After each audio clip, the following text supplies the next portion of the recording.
What's up, everybody? Welcome to Untamed Unhinged Reptile Podcast. My name's Chris, Big Flexin. That's my co-host, EA Snakes Eric, and we got a special guest co-host, Jason from Legless Luxuries. Did I say that right? Yes, sir. All right, we're gonna shout out some sponsors real quick. We got Cold Blood Cafe. If you use our code Untamed20, you get 20% off at checkout. Um, and we got CMB Reptiles out in Arizona.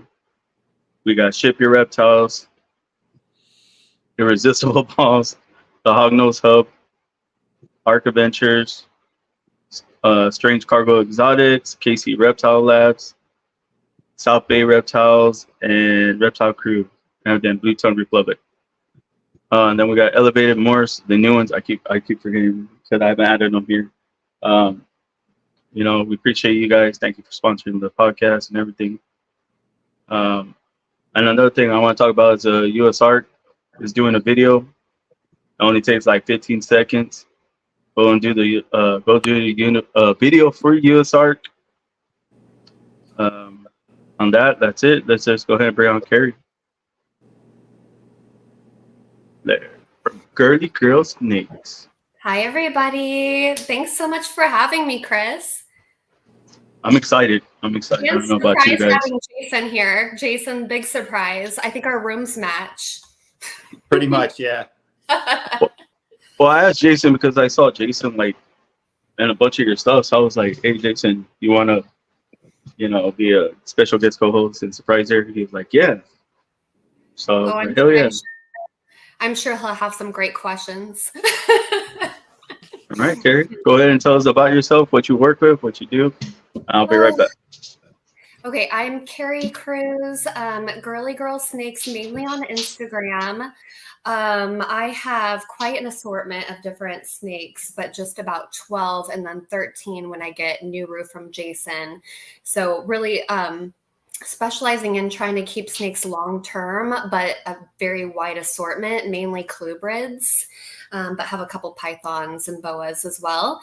And then one thing I've gotten into in the last couple of years is going and visiting people across the country and working with their collections and their snakes and doing visits and just showcasing everybody's different snakes that there are out there, really trying to show everyone how beautiful and unique and special all the different snakes can be. That's awesome. And Eric, I just started following you recently, but nice to meet you. Yeah, you as well, Kari. And Jason, it's great to meet you. Yeah, you too. I love meeting people on here. Had to get water.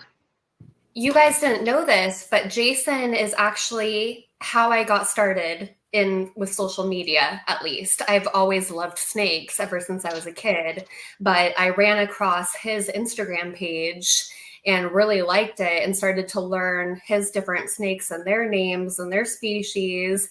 And I was having, my own snakes and their names and their species. And I was like, oh, maybe I should create a page like he has.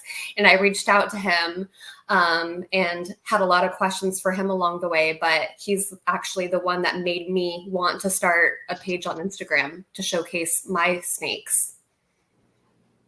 That's super cool. Mm-hmm. You both have done, I think, really well on Instagram. Yeah, I know. I like the way Jason has his page set up and everything. If I could start over, I would. Like some of these pages y'all have set up, they're just like, man, I need to start over, but I don't want to. I'm just lazy. I'm just lazy. I'm just gonna say it. I'm just lazy. But sometimes people have too much or whatever. Jason has like such a good assortment and they are unique, and he always posts their name, which I really liked because I think that draws people in that maybe are not super into the hobby, but they learn, oh, this snake is name and this character of the snake, and it kind of pulls them in, which I really liked that he did that. It's kind of different from what a lot of people do.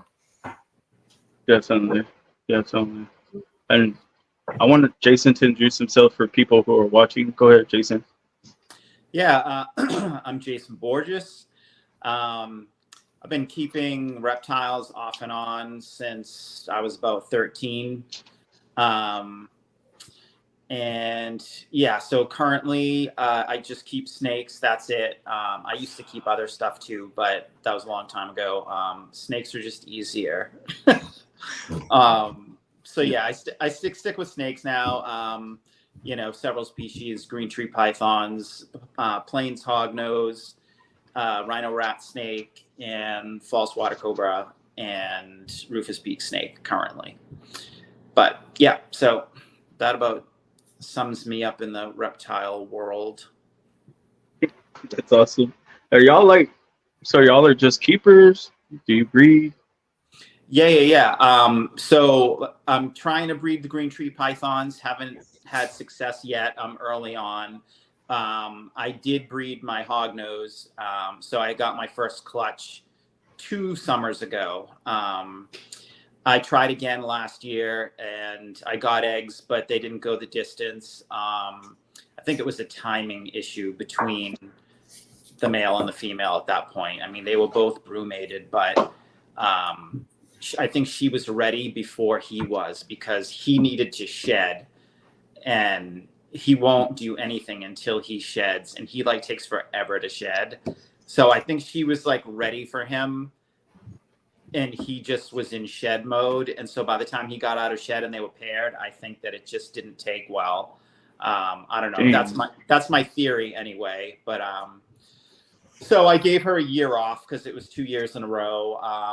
And I'll try again with her next spring. We'll see what happens. But I got 7 babies the first time, and it was just, that was my first clutch of snakes of any kind ever. So that was just like super, super exciting. Yeah. Yeah, I love when I see babies come out of eggs. And you, Kari? No, no plans for breeding. Never say never, but I don't plan on breeding. Just collecting? What was that? I say you're just collecting? I wouldn't even want to call it collecting, just because I think it makes it sound like you want a ton of them. I've said I'll have maximum 15. With Nuru from Jason coming, that'll be 13. So I want to be very specific. So I want to have like mine that I can just pour everything into up to 15, and then be able to go work with other people's stuff. And then my main goal, is to just increase love of snakes overall with the general public, and try to get people to respect them more, see the beauty in them more. So me being able to like really showcase very wide variety that I choose to keep, and then, traveling around and getting to show other species that maybe I don't think is personally right for me, but I can still show them off. Which I like all your snakes. Yeah, I love all your snakes. Thank you. I've tried to get a wide assortment. Sometimes I find myself loving several that are kind of too similar to where I'm like, okay, I already have this particular snake. I'm not going to get these other ones that I still love, but they're just a little too similar.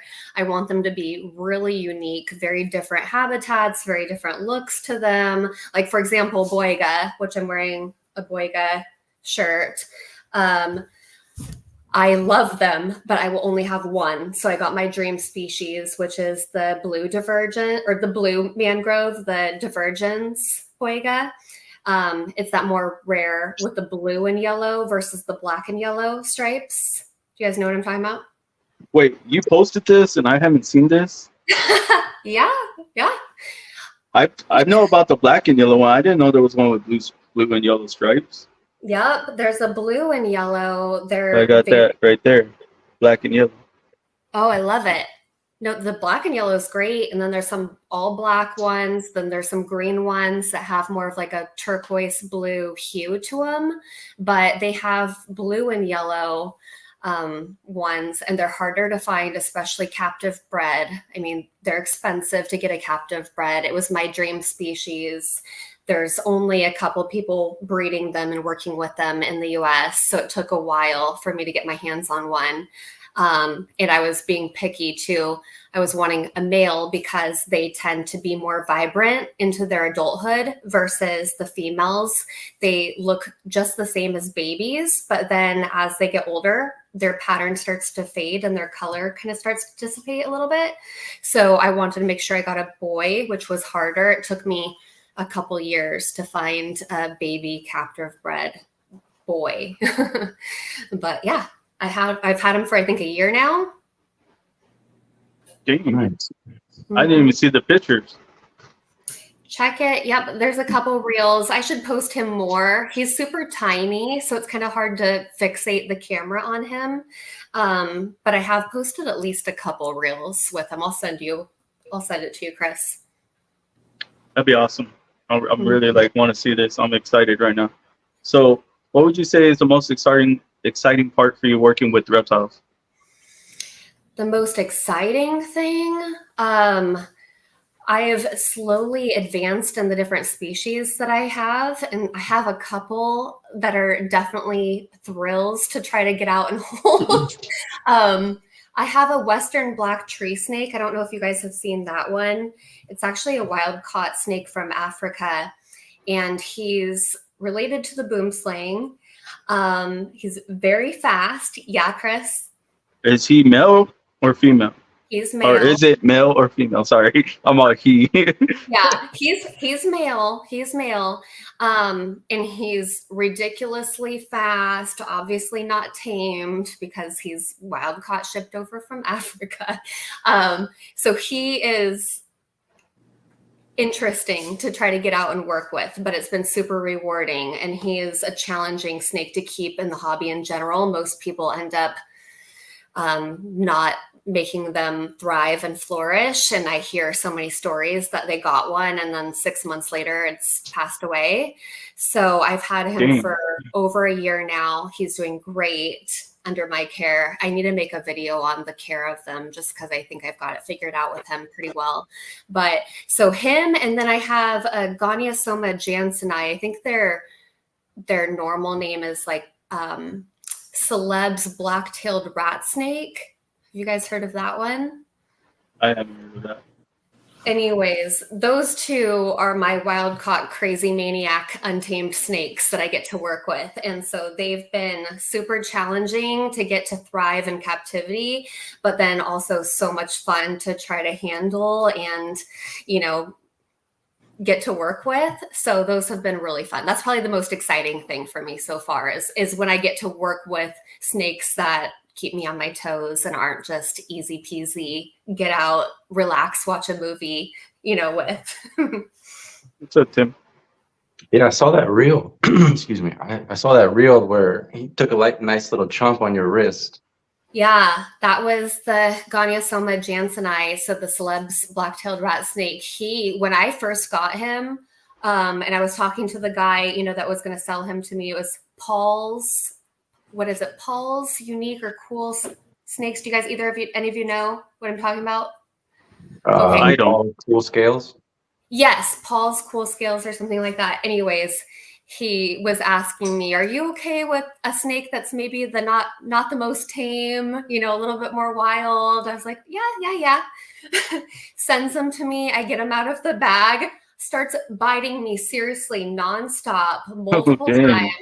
I have it on video, latches on. I'm like, oh goodness, this is going to be a lot, which that particular species is a more bitey species in general. And then you get one that's not tamed, not captive bred, not worked with a lot of people. So it was just, it was pretty interesting. Now, so that's the one that just recently latched on, and I knew it was going to be a bad bite even before it happened, which was the reaction that I made. But he's actually really good. He very rarely bites now. And if he does, it's that one and done. And then we have a great handling session afterwards. So it's worth it. But yeah, in the beginning, he would be like, bite, latch, bite. I'm like, oh my gosh. I love how they can puff up themselves and make themselves appear bigger. Yes, he doesn't do that as much lately just because working with him, he's tamed down so much. But in my first few reels that I did with him, especially when I would first get him on the camera, he would do that puffed up thing and make himself look so extended. Yeah, really cool that they do that. Yeah, they're kind of, and I love their eyes as well. I don't know what it is, but they have beautiful eyes. Gorgeous eyes. Yeah, they're really cool snake and very smart. Very like they'll watch you and stuff. They're really active in the day. Most of my snakes that I have are diurnal. I only have 2 that are nocturnal. So a lot of my fun is having them. I work from home primarily. So I have all of my enclosures set up in my office, like around the perimeter. And so most of my snakes are like out watching me as I work, or I can kind of keep my eye on them. I only have 2 that wait until night to come out. The rest of them are all like, I'll see them watching me more than I watch them.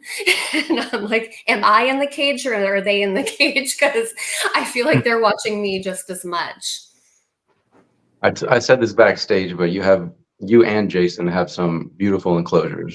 Chris and I definitely need interior design help in that department. Definitely, bro. We both do the Toad Ranch enclosures. They look like the wood grain on the front, so it kind of looks like signature when you get them set up. They're really nice, and they've came a long way with the customizations that they do. Like now I just ordered 3 more that I'm starting to build, and you can put windows on the sides, which is nice, especially for those ones that you know are more curious. It's great to be able to have windows that you can put on the sides of the PVC enclosures just to give them more light and visibility. You can do mesh tops if you want on them so that you could have lights on the top. There's like tons of customizations with the Toad Ranch ones. Stands that you can buy, cabinets for underneath. Yeah, they're great. I'll definitely check them out. I'm not too familiar with Toad Ranch, but I've like I seen said, them. your enclosures look amazing. So I'll definitely check them out. I've seen them. I like them. So go ahead, Jason. I'm sorry. I was to say, Jared and Denny, who operate it, they're both really, really great to deal with. If you have any questions, they're always quick to answer them. And if you need like something custom done, they will absolutely work with you to get you what you need. Awesome. One quick question: I guess this is for the both of you. Are your enclosures that have glass panels? Are they acrylic or Glass. are they? Okay. Yep. I don't know. I like acrylic, but I don't know because I plan to put retics in those because I hear like stories they shattered the glass, so I don't know. Yeah, they use nice thick tempered glass, so but obviously a retic is pretty strong. 9 feet, yeah. 9 feet. Almost got bit today, but he was good. He was good. Were you feeding, Chris? What were you doing? No, I was just giving him water. He just came flying out. Their food response is no joke. I had never had a retic before, and that's one of my. Actually, I think it's my second newest snake that I have right now is a super dwarf retic, and I went in with some tongs with the mouse. It grabbed the tongs, latched on, and there was no getting those tongs out of the retic's mouth. And I was like, is this normal? And people were messaging me, oh, yeah, I've learned to just leave the tongs in there and come back for them. I'm like, oh, my goodness. Yep. Their food response is crazy. And they're strong, powerful jaws. Yeah. Well, he's bigger, so he's 9 feet. And I got 2 little dwarf ones. Compared to him, they're small. They make him look like huge. Oh. But yeah, so I use this pull tub right here. So that's my logo on it. Just pull it out. Oh, and then awesome. I have the hook in my other hand. So when he comes flying out, he bites the hook. It's hard. Yeah, it's hard. But so then he lets go because he knows it's not food. And then he'll crawl out and then he'll let me play with them or, pick them up or whatever. But other than that, I just got him too. I got him from Jeremy from Brassman Reptiles. Oh, cool. I know Jeremy. Yeah, I love Jeremy. We've been talking all day because, like I said, I'm sending him 2 male snakes, so we traded the two male snakes for the big 9-foot retic boy. So yeah, I I'm was gonna looking say forward to working with this guy. I was gonna say I should know. I know of Jeremy. I don't want people Oh. to like him to watch and be like, "Who's this?" You know what I mean? Like, yeah, I don't think we've ever spoken, but yeah, I know of him. I know he worked at Nerd, and yeah, I'm very familiar with him. And then he has that reptile talk show too as well. Yeah, yeah. Trigger stole the tongs last feeding. He just gets them till he's done. Give it 10 minutes. He'll let go. Right? Everybody Like- saying hi, Kari, Wild Bill, everybody. Oh, there's Billy. Hi, Billy. Crystal Bradley. That's my sister. Oh, that's nice. And Alicia Tinker. Yeah, that's also my sister. That's awesome. Everybody in here everybody in here supporting you guys. That's awesome. That's awesome. Yeah, That's it love. is. Yeah, So I'm what- not much of a Python person, but I went and visited someone local to me, just a couple hours north, like near Seattle area. And she has retics. Katie from PNW, like Pacific Northwest, retic mom, I think is what her name is, or something similar. Oh, I know who you're talking about. Yeah. And anyway, started holding her, and I had never held a reticulated python before, and just completely fell in love. Like I got home and I was like, okay, Katie, like who should I buy one from? What do I want to look for? And there's so much about retics that I mean, I still don't know hardly anything, but she helped me enough to figure out like, this is what I want. This is the coloration I want. This is the, like it gave me enough information for me to figure out like the best one for me. And he came and he's so cute and so much personality.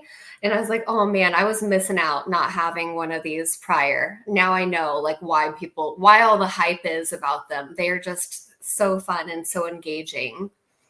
They're great. I love them. But I will say they aren't for everybody. I love them to death. I do. I love them to death. If you get the smaller ones, they're great because like mine's only supposed to get 7 to 9, but I guess that's a lot for most people. I say 7 to 9, and that sounds small because of my perspective of seeing huge snakes. But to somebody else, they're like, okay, 4 is big enough. So 7 to 9 probably still sounds like a lot to a lot of people. But for me, I'm like, oh, that's so manageable. I can do 7 to 9 feet. I was like, I want to show you guys him, but I'm afraid to pull it out right now. Then definitely pull them out. We can do it together, Chris. In a few minutes, we'll both be like, okay, we're both going to go get our retics. He's going to be flying out on the screen. I'll be like, no. No. I know. I was like, I'm going to probably get a snake out during this podcast. And if I get bit in the face for the first time ever on your live podcast, I will not be happy. How about we all go get our favorite snake. Ready? Oh, I don't have a favorite, but I'll grab one. We're all going to grab a snake. I'm gonna try to get him out. Let's see what happens. All right. Jason, I don't know what time it is where you're at, but my green tree pythons are looking at me like I'm dinner. Yeah, it's 7:25 here. What time? Where are you? I'm the same. I'm on the East Coast. I live in Florida. Oh, okay. Yeah, I'm in Massachusetts. Yeah. Nice. Let's So see. refix for me are out of the question. Oh, right. Yeah.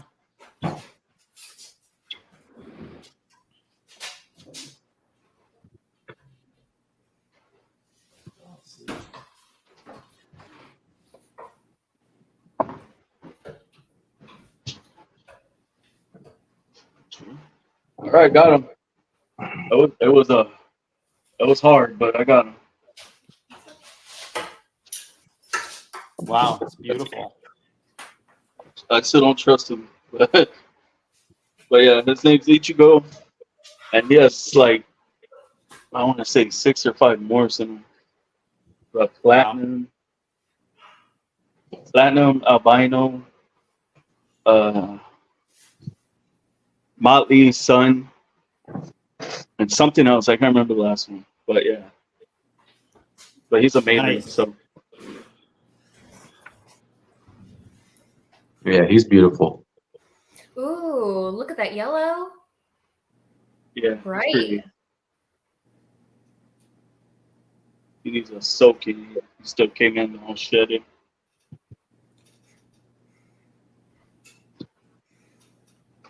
What's up, Wow. Bohemian That is a Exotics beautiful Carissa? blue too. Hold on, let's all just go one by one here. Yeah. Oh, There we go. so this is Ether. He's my blue Baron racer.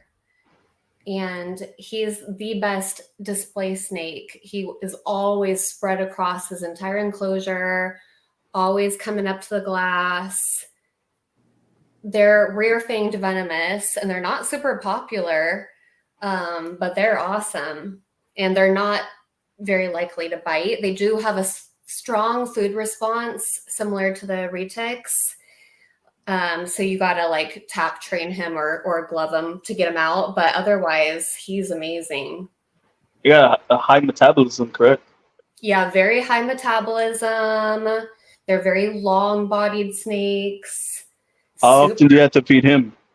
I still feed everybody once a week around. There's my larger, like my rainbow boa, I'll feed every other time, or my rosy boa, he's over 25 years old. I'll feed him every other time, but I'm still on a weekly schedule. So I've got a couple that I skip, but yeah, he still just eats once a week. He could probably eat more often, but I'm an underfeeder probably overall versus an overfeeder. So, but he's great. He's awesome. Mm-hmm. I almost bought a racer too at the expo this past weekend with Alex. Oh, did they have a Baron racer like this? No, they had a black one. Oh, they had a black? Oh, a black racer? Okay. Yeah, it was So nice. The Baron racers, they have a blue like this. They have a lime green, like super bright green. And then they have a brown, and the brown is a really pretty brown.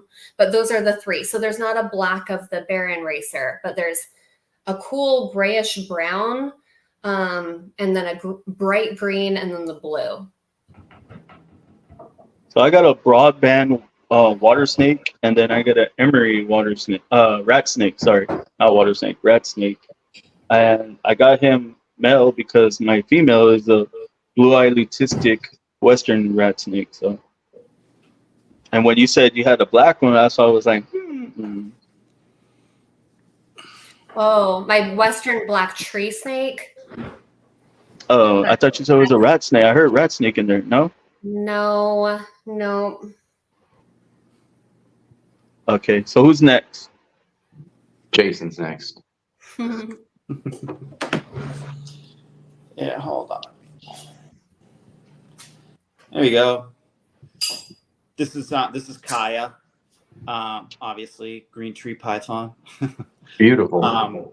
He is he's an Aru locality. I got him as a Bushmaster Reptiles import when he was just a baby. He was probably like 5 months old, little yellow Neo when I got him. He's 5 years old now. Almost, I think he's going to be 6 later this year, I think. But yeah, I got him through Clockwork Reptile, Ryan Burke, back when he was still doing green trees. He's not doing the green tree importing anymore. But yeah, he's the one that I have been pairing up with my older female past couple of weeks, and he's been great. It was his first time being paired up, and he did not hesitate. He went right for it. But he's also probably, I mean, he's my favorite because he was my very first chondro for sure. And he's super chill. It doesn't really matter day or night. Like, yeah, he's just super chill, real easy to handle. Love him. So He's awesome. I have a question. Like, why don't most people like pick them up or handle them a lot? It's because they bite a lot, or? No, definitely not. I mean, I wouldn't really classify any of mine as like truly bitey, especially once you get them out and you're handling them. They even the ones that are initially a bit defensive tend to calm down, and then you can just handle them like you would handle anything else. I think the thing is like, especially when they're little, they're fragile, you know, because they do have the prehensile tail and all that, and they're just built differently than other snakes. So, you know, when they're still young and growing, it's easier to damage them, you know, and end up causing kinks in their spine or their tail or whatever. So, you know, they generally don't advise handling them until they're at least a year old, at least not regularly. I mean, it's obviously you kind of have to handle them occasionally when they're little, but you know, you just got to be really careful, and you can't just reach in and take them out, you know what I mean, because they're generally on a perch. And you know, like him, it's like I can't just pick him up, you know, it's like I have to tickle him under here and just slowly work him off and let him come off on his own, and he will eventually. And so it's a whole process. That's probably another reason why people don't handle them a lot, is because, you know, I have one that it's not unusual for it to take me a solid 20 minutes to get him off the perch, because he's just that stubborn. He's like, you can fondle me all you want, I'm just gonna tighten up even more, and I'm not moving. So yeah, It's like their safe space. They don't want to leave their, you know, their perch. yeah, exactly. And at night, when they are potentially off the perch and maybe roaming around, especially the males, you know, I think you get people that are probably hesitant to reach in at night because they know that they're probably looking for food, and they're very, very alert and aware. But you know, like I said, with him though, when he's roaming around, I find it to be a good time to take him out. Hey, Emily. He's pretty chill. So Tim says, I think people made the mistake of not using removable perches, and they can't get them out. Well, yeah, you got to have removable perches. That would definitely be a pain in the butt if you didn't. It is, guys. Good luck getting them off. See, look, let me stand up. I'll show you how long he is. Oh yeah.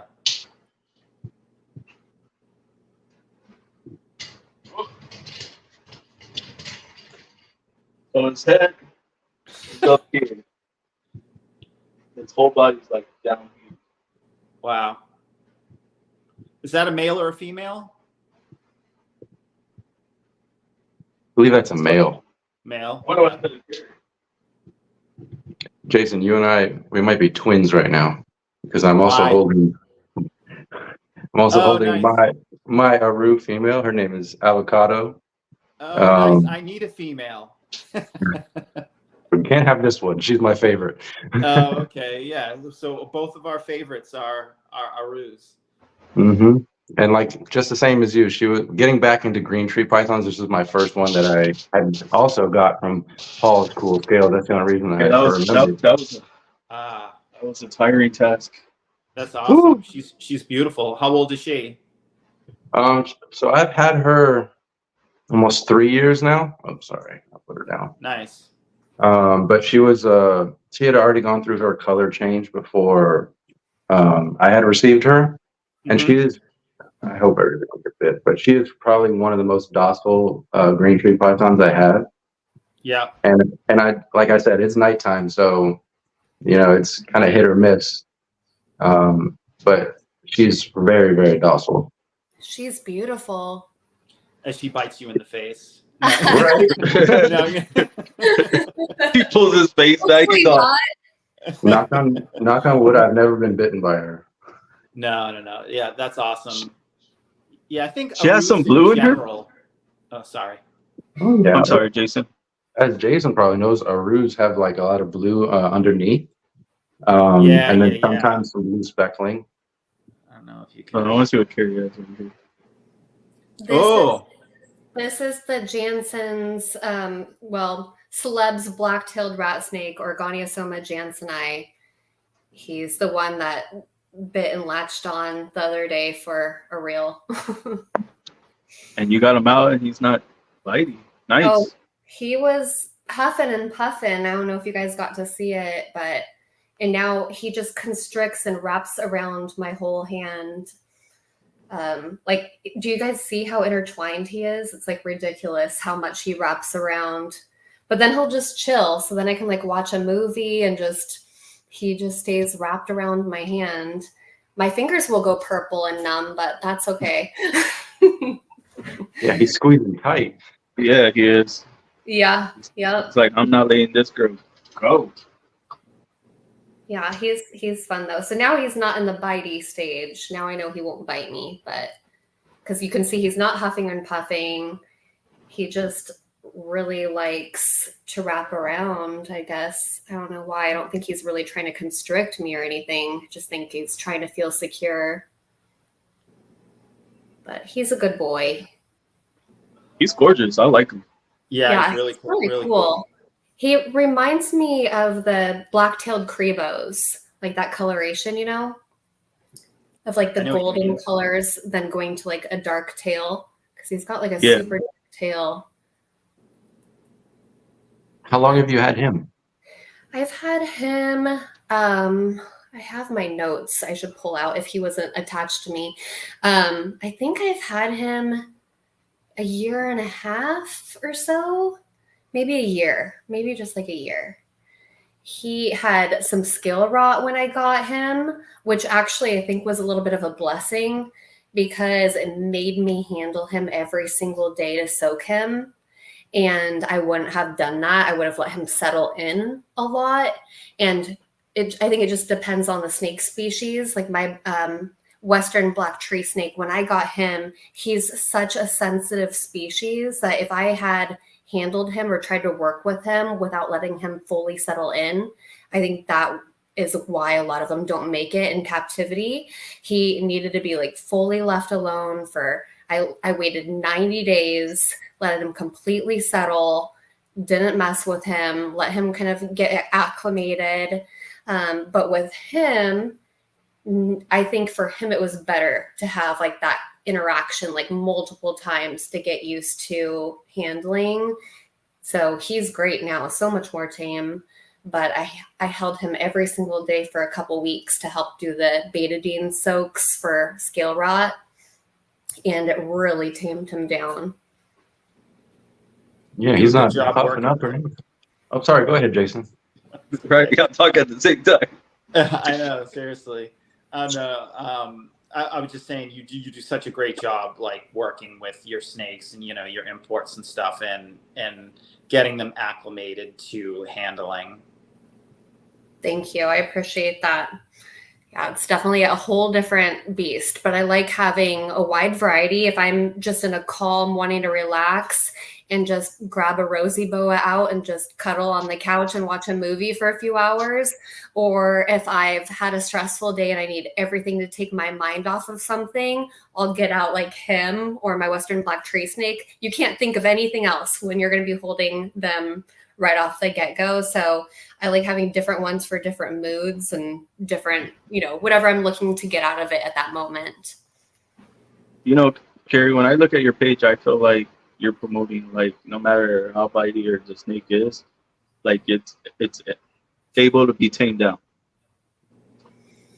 Like you're able to like get it from bitey and flighty to just sitting in your hand, like that one right there. Yep. Yeah, if you've got the patience and can kind of read and watch your snake, and I obviously wouldn't do it if they weren't calming down, but they always do for the most part. So yeah. Which also promotes like any snake is tameable if you just had the time and patience. Really. Yeah. I think that for the most part. But if somebody wants a snake that's never going to bite and never going to be a flighty, like even if I held him once a week for the rest of his life, he could potentially puff and puff and bite, in the first few minutes. Then I know he calms down. I don't know if he'll truly ever be tame where I would let, a kid get him out or hand him to a kid or something like that. But just depending on what you're looking for and what you're wanting in something, I would get bored at this point. I would get bored if I didn't have stuff that kept me on my toes. If it was just my other snakes that are relaxing. So for me, he's great, but he's not for everybody. Some people just want to relax and don't ever want to feel a thrill that they're going to get bit or whatever else with a snake. But I enjoy that. I've been bit. I've been bit by my little porphyry tick. I don't want to get bit by a bigger tick. That's for sure. I definitely don't.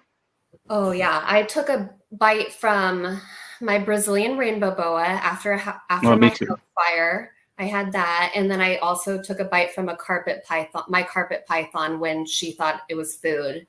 And both of those are such strong, powerful jaws that I could imagine like a retic bite being. It's intense. No, they're not, Tim.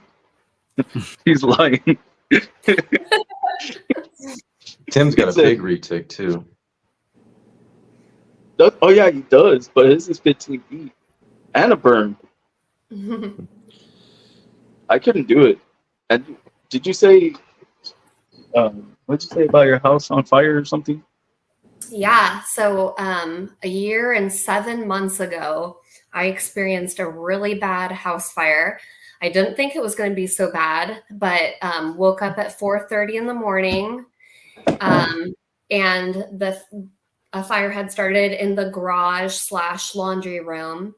And I thought, oh, okay, I'm just going to get out of the house. We called the fire trucks and everything. Thought no big deal. Stood out there waiting for them to come and just kind of see flames and smoke taking over my house. Dang. Yeah. And then the firefighters got there and we figured out what was going on. And the whole garage and the second story above the garage was completely engulfed in flames. And so even though I didn't think it was going to be that bad, it was so much of the house at that point. And then it got in the crawl space where all the insulation is of the house and just started spreading through the middle section of the 2-story house. Oh, and dang. once the firefighters get there, they won't let you go back in the house for anything because it's a liability for them. And so if you stand outside and look at my house, the garage is the furthest away from where my snakes are. So I was like, let me go get my snakes. Let me go get my snakes. Like I can see it's far away from the flames and they just won't let you go in. So, and it's 4:30 in the morning outside Portland area, rain, puddling, freezing cold. It was November. And I talked one of the firefighters into going in, and I have my, enclosures. Like these are big, massive Toad Ranch, like stacked enclosures. You can't just grab one and carry it out. So I had to talk the firefighter into reaching into the enclosures and physically getting each snake and carrying it out to me. And I was like trying to find bags to put them in, trying to find like bins to put them in. Literally got all of them. I had a rhino rat snake baby import. He's supposed to be one of those blue line. I don't know if you guys have heard of that. It's like a European blue line rhino rat snake that's supposed to, after a few years, get a really pretty blue color. He's still only like 2 years old, so he's just changed from brown to green. I'm hoping he gets to the blue. But anyways, he was quarantining upstairs far away from the rest of my snakes. And so he was the closest to the fire. And I was like, please, can you guys just go see if you can get him? It was the last snake. I got everybody else out. And the firefighter said the entire enclosure had melted around him. And they literally took him out to me wearing gloves covered in ash and handed him to me. And I thought he's just going to die right here in my hand. I thought there's no way he's going to survive this. Got him to my parents' house, which is just a few minutes away, soaked him, and he's doing great. He made it. So I didn't lose anyone, but I'm a huge proponent in having plans for evacuation. You never think it's going to happen to you, but things happen. So having, whatever it is that you can get your snakes out. Now I have basically they're tool bags that you can get on Amazon, and you can get different sizes. And I have name tags for each of them. So the different sizes, this is a medium, these are small, and then there's large ones. So now each snake has an evacuation bag that I can quickly put them into and get them out of the house. Because if you can't take your whole enclosure, you better at least be able to grab something and put it in a bag and leave. So anyways, and I just moved back into my house 2 weeks ago from the fire, and I used those bags to transport them. So they're great to have for lots of reasons, but make sure you have plans for that. There's also these stickers you can buy on Amazon that I thought I had it out to show you guys, but it basically tells the firefighters how many pets are in the home and what amount there are. So it will say like a checkbox for dogs, checkbox for cats, and then it says other. So you could put, like for me, I have 2 dogs, and then I could put 12 snakes, so that if you're not home and there's a fire, they know, like, they're not just like, okay, there's nothing living in there. They actually know what to go and find, because dogs and cats will hide, or you could have things spread out. Like me, I had a snake spread out from the rest. So if I didn't have a number there, they won't know when to stop looking for live things. So having that on the exterior of the house, if you're not home, is a great idea. I agree. Yeah. It's awesome that 'cause- you and your animals made it out. That's amazing. Oh, I'm so thankful. I sent the whole firehouse like a huge thank you and catering box and like pictures of the snakes that they saved. And I was like, oh, yeah, big deal that's amazing. I thought I was going to lose everybody for sure in that moment when that was happening. So, yeah, if I had a plan, I could have easily like packed them all up and left. So I'm super lucky that I was able to talk someone and coming back. So huge proponent of have a plan, have something to evacuate your snakes in if you need to from whatever disaster. Awesome. Yeah. And Jason, where do you stay? Like, where do you live? What state? I'm in Massachusetts. And do y'all have like anything like that, hurricanes, anything like that? Because I usually have another co-host on here. I call him the mad scientist. His name's David, and he always asks me questions like that. He's like, "Do you have a backup plan? Do you have a generator?" I'm like, "Bro, we're in Texas. What are you expecting to happen?" You know. But he's always asking me questions. Like, I was at the gym and I'm working out, and he'll come and just ask me like a random question. Like, "Bro, I'm working out." Like, you know. You could have a tornado or an earthquake, right? Or even just a power outage for unknown reason. So Yeah. I have a lot of the heat packs, because here in the Pacific Northwest, it's more cold than hot. So I have those heat packs that I could even like tape to the bottom of these bags if I needed heat, but I also have a whole tub that I could grab and take out that has extra water dishes and betadine solution and the heat packs. That's a great idea. Super smart. Mm-hmm. That's the one thing in this area is, because we don't get hurricanes really, tornadoes, earthquakes, or anything in Massachusetts, but we do get winter. It gets very, very cold, and we do get blizzards and stuff. And with that comes the possibility of power outages, which always stress me out when you're keeping animals that need warmth. So the one thing I did do, I think it was 3 years ago, maybe 4 now, time flies. But 3 or 4 years ago, I did invest in an automatic whole home engine generator. So like that, just talk about peace of mind. You know what I mean? Like I don't have to even think about power outages anymore. Power goes out, and within 5 seconds, the power's just back on, and you wouldn't even know it was out, and that thing just runs, and that's it. It's excellent. Yeah, peace of mind is really important, Mhm. especially when you leave the house for a couple days. I know me, I have cameras, so I can literally check in on temperatures, and because I get paranoid, because I'm not near. I spend so much time with the animals, and then when I leave, I'm just like, it's kind of weird to me. That's a really good idea. Chris and Jason, do you guys have cameras on I've thought about doing that, and I know you can get really high tech with it to be able to like alert you of certain things or like track the heat and all of that, but I haven't done it yet. No, and it's funny you asked because I have a bad tendency of leaving things open. Oh no. So, like, or leaving things on. Like, I'll leave the car lights on, and then my mom's like, "Hey, you know, you left the car lights on." I don't know. I'm forgetting like a lot of things, so I have a bad tendency when I open the tub, I'll leave it open. But the ball pythons don't go far because the room's sealed like completely, so they can't go out. They can't do anything. So I find them in a corner, or then I put them back or behind the tub. No, so I'm glad I should get cameras though. I'm glad you brought that up because that was another thing I wanted to tell viewers of this is I always call it like snake proofing a room, and people think that I mean something different than what I mean. I mean, if the snake were to get out, I will be able to find it as quickly as possible. You know, I've got door drafts on my door, so it can't leave this room. So I just make sure that the room is shut. I have door drafts on the bottom of all the furniture in this room, so there's no crevice that anyone can get up and in. You can buy these like mesh bags on Amazon to put on your heat vents.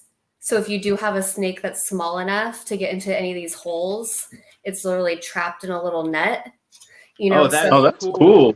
Yeah, so I literally have thought of like, because I have a really little tiny baby tiger rat snake, super, super tiny that I got from Alex. And she, well, you know, if she got out of her enclosure, I just want to make sure like she won't go anywhere far. I can find her.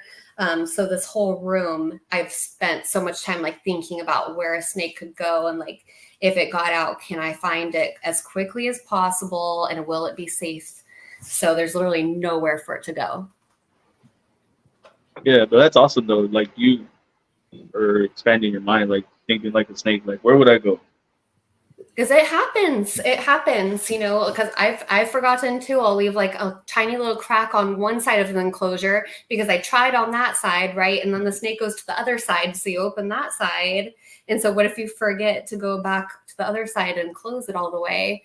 So I just want to be prepared for anything that could happen. And sadly, yes, that happened to me before I moved my room into the garage. So now I have in the garage, I sealed everything off, like you said. But there's actually a snake in this house somewhere. I don't know where, but it's somewhere. No. Yeah. I'll find him. He'll come around. He'll come around. But he'll probably be a lot bigger. I don't know if you guys follow Danielle with Pale Scales. I know she's a friend of Jason's too, but her and I were talking about that recently, about wanting to do some kind of like educational poster reel about if a snake were to get out, what are some tips on it?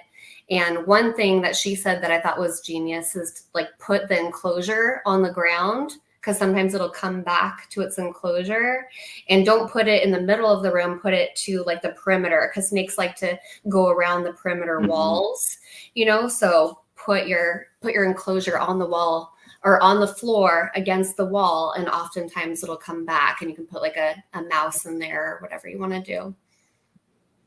It's a good idea too. Mm-hmm. You guys want to hear a funny one? Yeah. The last time I had a snake get out was, I think it was either Thanksgiving or Christmas, and I had went down to my parents' house, and on the camera, checking in one night, what do I see? A green tree python head right there looking at the camera. Now I'm like, oh no.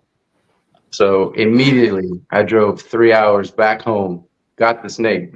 He was perched up on some of the brackets on the desk, put him back, and then just drove 3 hours back to my parents' house. Woo. Dang, bro. That right there, I was just like it must have been 12 o'clock at night. I'm just checking before I go to bed, make sure everything's okay. And I'm like, oh no. And then I showed my wife, and then she's like, what do we do? I'm like, we're going back to the house. Oh man. 3-hour drive, bro? Yeah. Sorry, Jason. I live in Central Florida. My parents live in South Florida. Oh, okay. Yeah, Just do at it. least you had the camera. That brings up another point where I put a glass door specifically on this room so that I can see in, before opening a door in case there is a snake out, or, I do have a couple more than mild venomous snakes. And then if I ever got anything even more so venomous, just to have the glass and be able to kind of see in so there's no surprises. Like you open the door and there's a snake like right there on the ground. So the glass is a good tip if you can swing it, if you can replace a door with glass to be able to see in. That's a good idea. Mm-hmm. I need that. I definitely need one of those. I'll So, be right back. Kari, I want to know why you never done a podcast before. Like, it's so full of information. Oh, I mean, I just don't think I was quite ready yet, Chris, but I've watched yours so many times and watched other people's, and then I was starting to figure out some things that I wanted to bring up or say. So I just feel like it was good timing. And just, yeah. Anyways, I appreciate you having me on, and maybe I'll do more. We'll see. But yeah, I just thought it was the right time. That's awesome. You should, I was- because you have so many different species and amazing enclosures. Like when people see that, like I know myself, I'm like, dang, I need to step it up. Like it's kind of inspiring. Thank you. I appreciate that. I think I've gotten most of them as babies, or at least you get them and you put them in kind of a temporary enclosure while you're building. Either they're a baby and you're going to build a more permanent enclosure as they grow, or you're getting them as an adult, but maybe they're quarantined or something and they're in a different kind of enclosure. And so one thing that I do is I'll put all different kinds of options in there, such as a ledge, like one of those rock, like the magnetic rocks, that you can attach to the side of the enclosure, like a ledge. So I'll put some ledges in there. I'll put some branches in there. I'll put cork bark, hides, large water dish, all these different things so that I can see what they like. And, I've got some snakes that love the cork bark, some that don't ever use it, some that love a ledge but never use the branches, or some that love the branches, never use a ledge. So I kind of get to pick up on what that particular snake likes. And then when I build out the permanent enclosure, I'll build it specifically for that snake. So my corn snake, she loves ledges and crevices, but she won't go on branches. So with her permanent enclosure, I built her like a whole rock wall of ledges, and I still give her a branch just in case. But anyways, that's a good way for people to just kind of, when they get a snake, try out a lot of different things. I always put a large water dish and then I see if they soak at all. If they never soak, then you can always go down to a smaller one. But I like to see, is this one going to soak? Does this one like this or that? And then if you've got your gradient, like your heat gradient of maybe it's like 85, 90 in the hot spot down to like 75 in the cooler area, if they're always in the hottest spot, up at all, right? Because they like that heat and you want to give them a gradient. Or if they're always in the colder, lower the whole thing. So I'm just constantly experimenting to see what's the sweet spot with each snake. Because a lot of times the care guides aren't even accurate, so you can have a starter point to go off of. But then watching that snake, my little baby tiger rat snake, she was always in the hottest part of her enclosure for a couple of days. And I was like, okay, I'm going to up the whole gradient. And then you can kind of see them going back and forth or going in the middle. And I'm like, okay, there's my sweet spot where I'm like, she has it hotter if she wants it. She can go to different areas. But really important to kind of watch and learn from your snake and what they enjoy. Yeah, agreed. Yeah. They want to know how. Cynthia says, how many snakes do we have? Each of us have. Mm. Who wants to I go have first? 12 with a 13th on the way. 13, Oh, yeah. soon to be 12. Oh my goodness. That's funny. That's funny. I have What about you, 21. Rick? 21? Yeah, I have some ball pythons as well. So Mhm. that I have the ball pythons in racks. So I've had one for I think 12 years now. My oldest one. So she's I got a lot of pet ball pythons. Let's say that. That's great. Are you counting, Chris? I see you looking Yeah. around. I have a lot. I have Some like people- 35, maybe 40. I've had a few friends in the hobby say, if you can count your snakes, you don't have enough. I'm like, that's so funny. Well, I mean, I don't have enough. I just sent 2 off, so I need 2 more to replace those 2. I disagree with it, but I just think it's funny because so many people are like, I can't count. I can't tell you how many I have. I think that the opposite would probably apply to if you can't count your snakes, then you have too many. I would agree with that, Jason. I would actually agree on more of that spectrum, but it's So, Jason, have you been on any other podcast? No, this is my first. I'm a podcast virgin until today. That's What? awesome. You Both guys? of you. That's awesome. That's awesome. I don't know why I assumed that you've been on other podcasts. No, this is my first, so I appreciate it. It's a good time. And so like, what do you think? And why haven't you done any other podcasts? Like, I asked that question to Kari because I she's haven't so been full of invited. knowledge. We gotta get you out there more. Yeah. Well, it's a good thing you're here then, because this is awesome. This is what I like. I like bringing on people that haven't been on podcasts that want to talk, hang out, get to know each other, which we're doing. So Absolutely. Yeah. I love meeting new people in the community. It's great. It's one of the big reasons why I go to reptile shows, regularly, even though, I may not have a plan to buy anything. I just like going. I like socializing and with my people, being positive, right? Just being positive. Because Yeah. I'm gonna tell you what, I went to this expo where I met Alex at, and I was like looking for a rat snake, a male rat snake, to breed with my female. And so David goes around because David goes with me, and he starts talking to this guy, and this guy was like, "Is this the guy?" Like, because I came over because I saw David talking, so I go over there, and Dave's like, the guy's like, "Is this the guy that you're asking the snake about for?" And he goes, "Yeah, are you trying to breed this snake?" And I said, "Yeah, actually, I'm trying to breed a male to my female." And the snake was priced at like $60. It's like $20 right now, and just leave it at that. I was like, done. Awesome. Yeah, I was like, done. Like, deal. Can't beat that. So I walked out with that. I actually walked out with 2 snakes. So I walked out with that one and the broadband water snake. That thing's just phenomenal looking. I like the black and yellow on it, but he's hiding. I can never find it. But I actually have him in a little hatching rack hatch tub right now, and I was debating to like either divide his box in half since he likes to swim, put a little divider in there and fill up one side with water so he can just go in there and swim. Yeah. And then when he wants to dry off and be in the chill, like I guess on dry, he can do that too as well. So I don't know. I'm debating on doing that. So I feel like it'd be a lot easier for him just to go in and out, drink water and whatnot. Yeah, totally. So it's a baby? Yeah, he's a baby. Yeah. Cool. Oh, shoot. Is this a different snake, Kari? Yep, this is the reticulated python baby. Isn't he cute? He's still tiny. He's cute.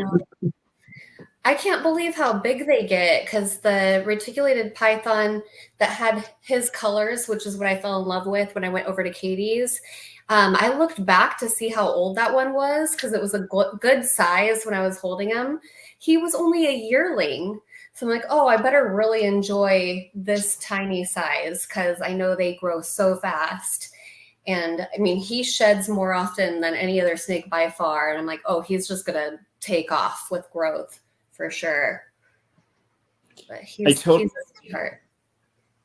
Kari, I was just going to say, I totally get like how you got obsessed with them because I at one point also did like a deep dive into super dwarf retics, and I was like obsessed for a while, and I was like seriously thinking about like, future snake possibly. And for me, I really like just the pure locality types. So that's what I was focused on. But yeah, ultimately, I mean, like I said, the direction that I'm going. I decided that I'm just going to be focusing really on the green tree pythons and stuff that's going to take up a little less space than even a super dwarf retic would take, because I want to give it like a pretty large enclosure if I had one. But yeah, so I'm definitely jealous of yours. But I'm looking forward to seeing him. It's a male, right? Look, that might be female here. Hold on. Yeah, looking forward to seeing him grow up. Yeah, I'm curious how big he's gonna get, and the intelligence on them is really fun. And I didn't have a bug-eyed snake yet, so that ticked off one of my boxes of being more unique than any of the other snakes that I have. I've never had a ball python, so I've never really been a python person, and then the carpet pythons and now the reticulated pythons, I just fell in love with their personalities. Oh yeah, that's beautiful, Chris. So this is my female. She's a little dwarf one. Oh, cute. Love those red eyes. See her pattern. Like when she's out in the sun, her iridescence is amazing. Oh yeah. Kalatoa. Kalatoa? Yeah. Yeah, man. That's the good stuff right there. Yeah. Look at her pattern. Like, and then not only that, every time she sheds, this gray right here keeps coming through. Cool. Which I like. And then she's hit her anuary, so I got my platinum anuary male, the little one, which I'll put him out too right now so you can see him. Ah, cool. So where did yours will probably stay pretty small then, right? With it being 100%. Did you say it was 100% Kalatoa? Well, he mentioned het anery, so maybe not. Okay. Because mine's 56% Kalatoa and then 12.5% Jampea, but I don't know a lot about all of that stuff. But they predicted like 6 to 9 feet. Yeah, I mean, I thought that Kalatoa was one of the, and again, my memory might be failing me, but I thought Kalatoa was like one of the smallest of the super dwarfs. I think so, yeah. Kari, is yours also a super dwarf? Yes. So mine's a super dwarf, considered a super dwarf too. Yeah. They predicted 6 to 9 feet. So out of the four of us, I probably know the least about reticulated pythons. So these are the only two. They let me do this with them, so I got them both together. Oh, you got them both together. Oh, cool. Yeah, so the male's the yellow one. Oh, nice. Yeah, see. Oh, it's fun to see them both together like that. That's cool. Yeah.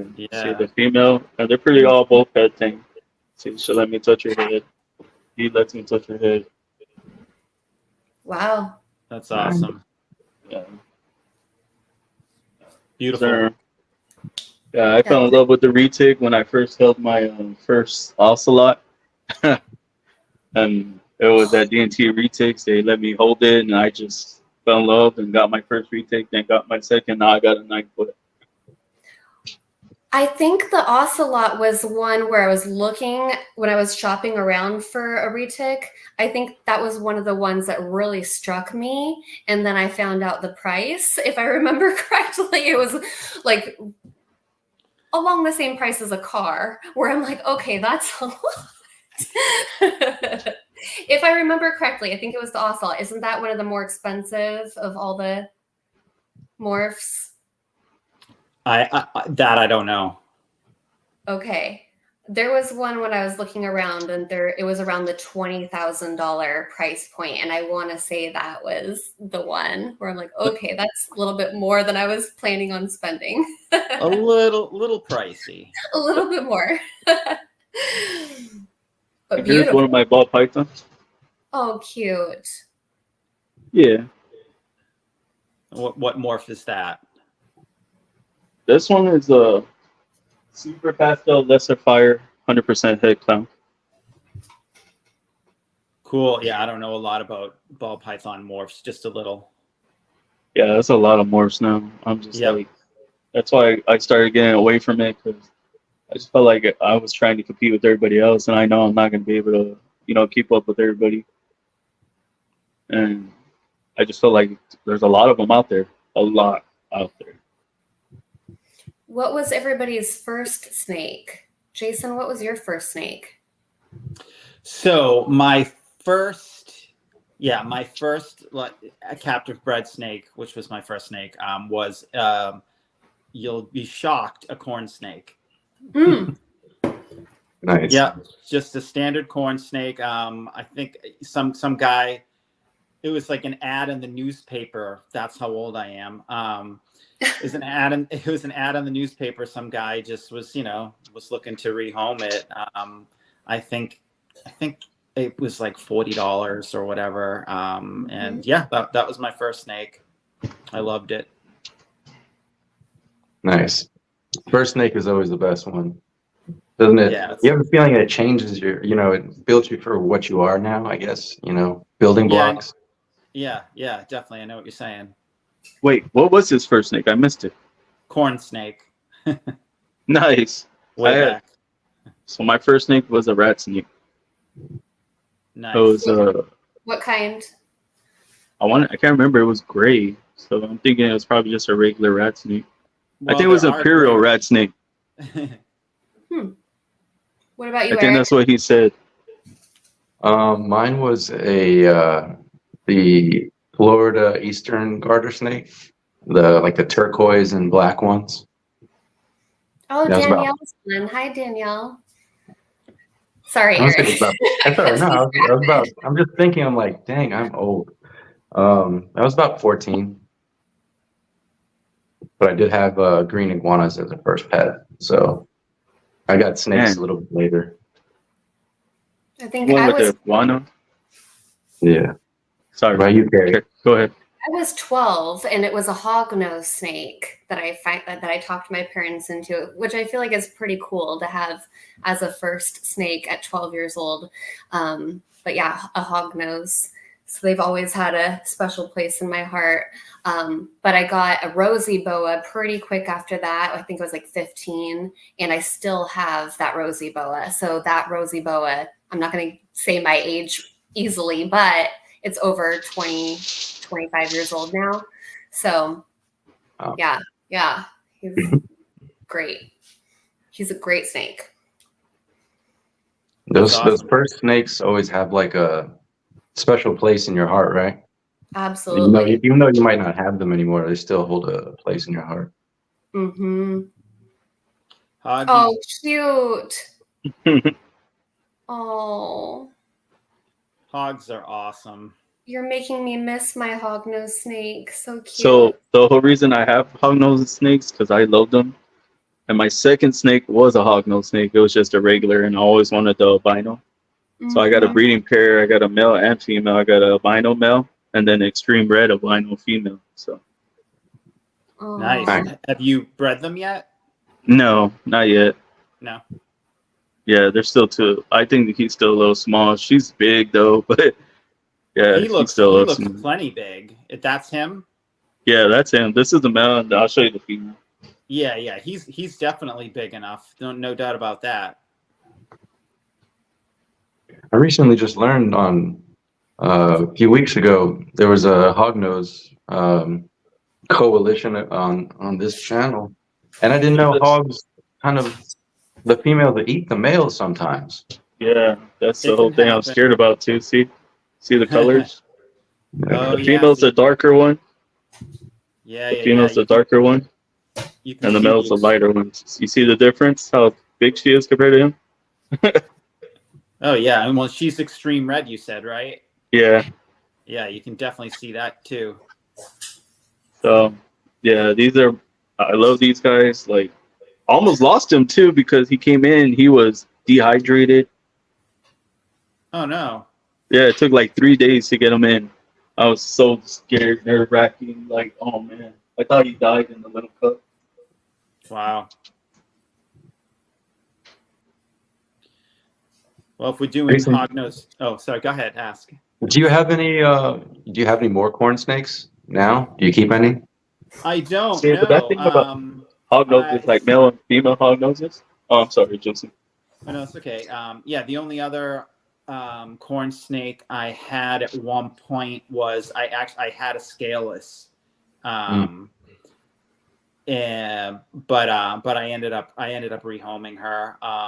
So yeah, I won't dabble in hognose. I'm sorry, I got hognose on the brain now. Won't dabble in corn snakes again, most likely. But they're such great snakes. They really are.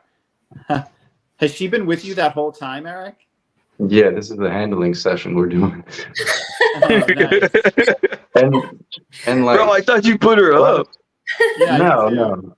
A lot of people say they're so mean, but like Jason, what you were saying, once you get them out, they're really not that mean. Like some are, you know, they all have their own little personalities, I guess. Sure. But once they're out of the cage, they're usually pretty docile. Absolutely. So- yeah. So that being said, do y'all think snakes know their owners? Reptiles know their owners? I think Wants to go it first? depends. I think that some of the more intelligent species, maybe, like I feel like my false water cobra probably could tell the difference between me and somebody else. I mean, he's sharp, you know. I mean, they're just really smart for a snake, anyway. But I don't know. I think generally the answer is probably no. Exactly what we were talking about earlier. I'm a little reluctant to answer this question. Hey, just answer it.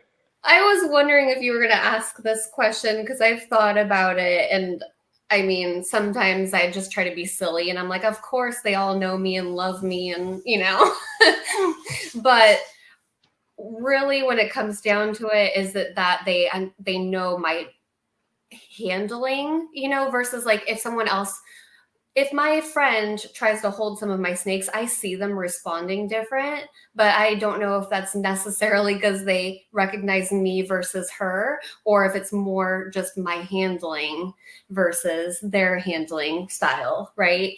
So I don't know exactly, but I come right up to the glass on my enclosures to the snakes, and they seem to definitely be comfortable with me versus other people go right up to the glass and you can see them reacting differently. So I kind of want to say they recognize me, but maybe it's just my movements or my way of being around them that they are more calm, or I don't know. It's a good question. I gotta get her on a podcast because I like her answers. She said Mine? snakes don't recognize people. Yeah, No, Danielle. yeah. She's like people like a dog would, but they do acclimate to a person's handling and energy. That's a great point. That's kind of what I'm thinking more so. Yeah. Yeah. I would agree with that too. Mm-hmm. You heard? Yeah, I agree with that comment. I think it also is your energy. Like if you're scared to go in the cage, they can sense the energy. If you're a little hesitant, they can sense that as well. I have one lizard in the house. She's a green keelbelly lizard, and when she knows me, I can see when like me just feeding her, she's very. She'll come to the cage and whatnot. But when the second I bring somebody else into the room, she does her whole defensive posture and is she's not comfortable. And you can clearly see that with the snakes. I don't think they view people like if there are two people in the room, they're not like gonna be more aggressive or calm. So I kind of don't think they see people like that. Just my opinion. Yeah. I was waiting for that because I knew you always say something like 2 seconds later. I'm joking, but so I do have a question for both of you guys, and I want to hear y'all's feedback. So, what do y'all think of the podcast so far?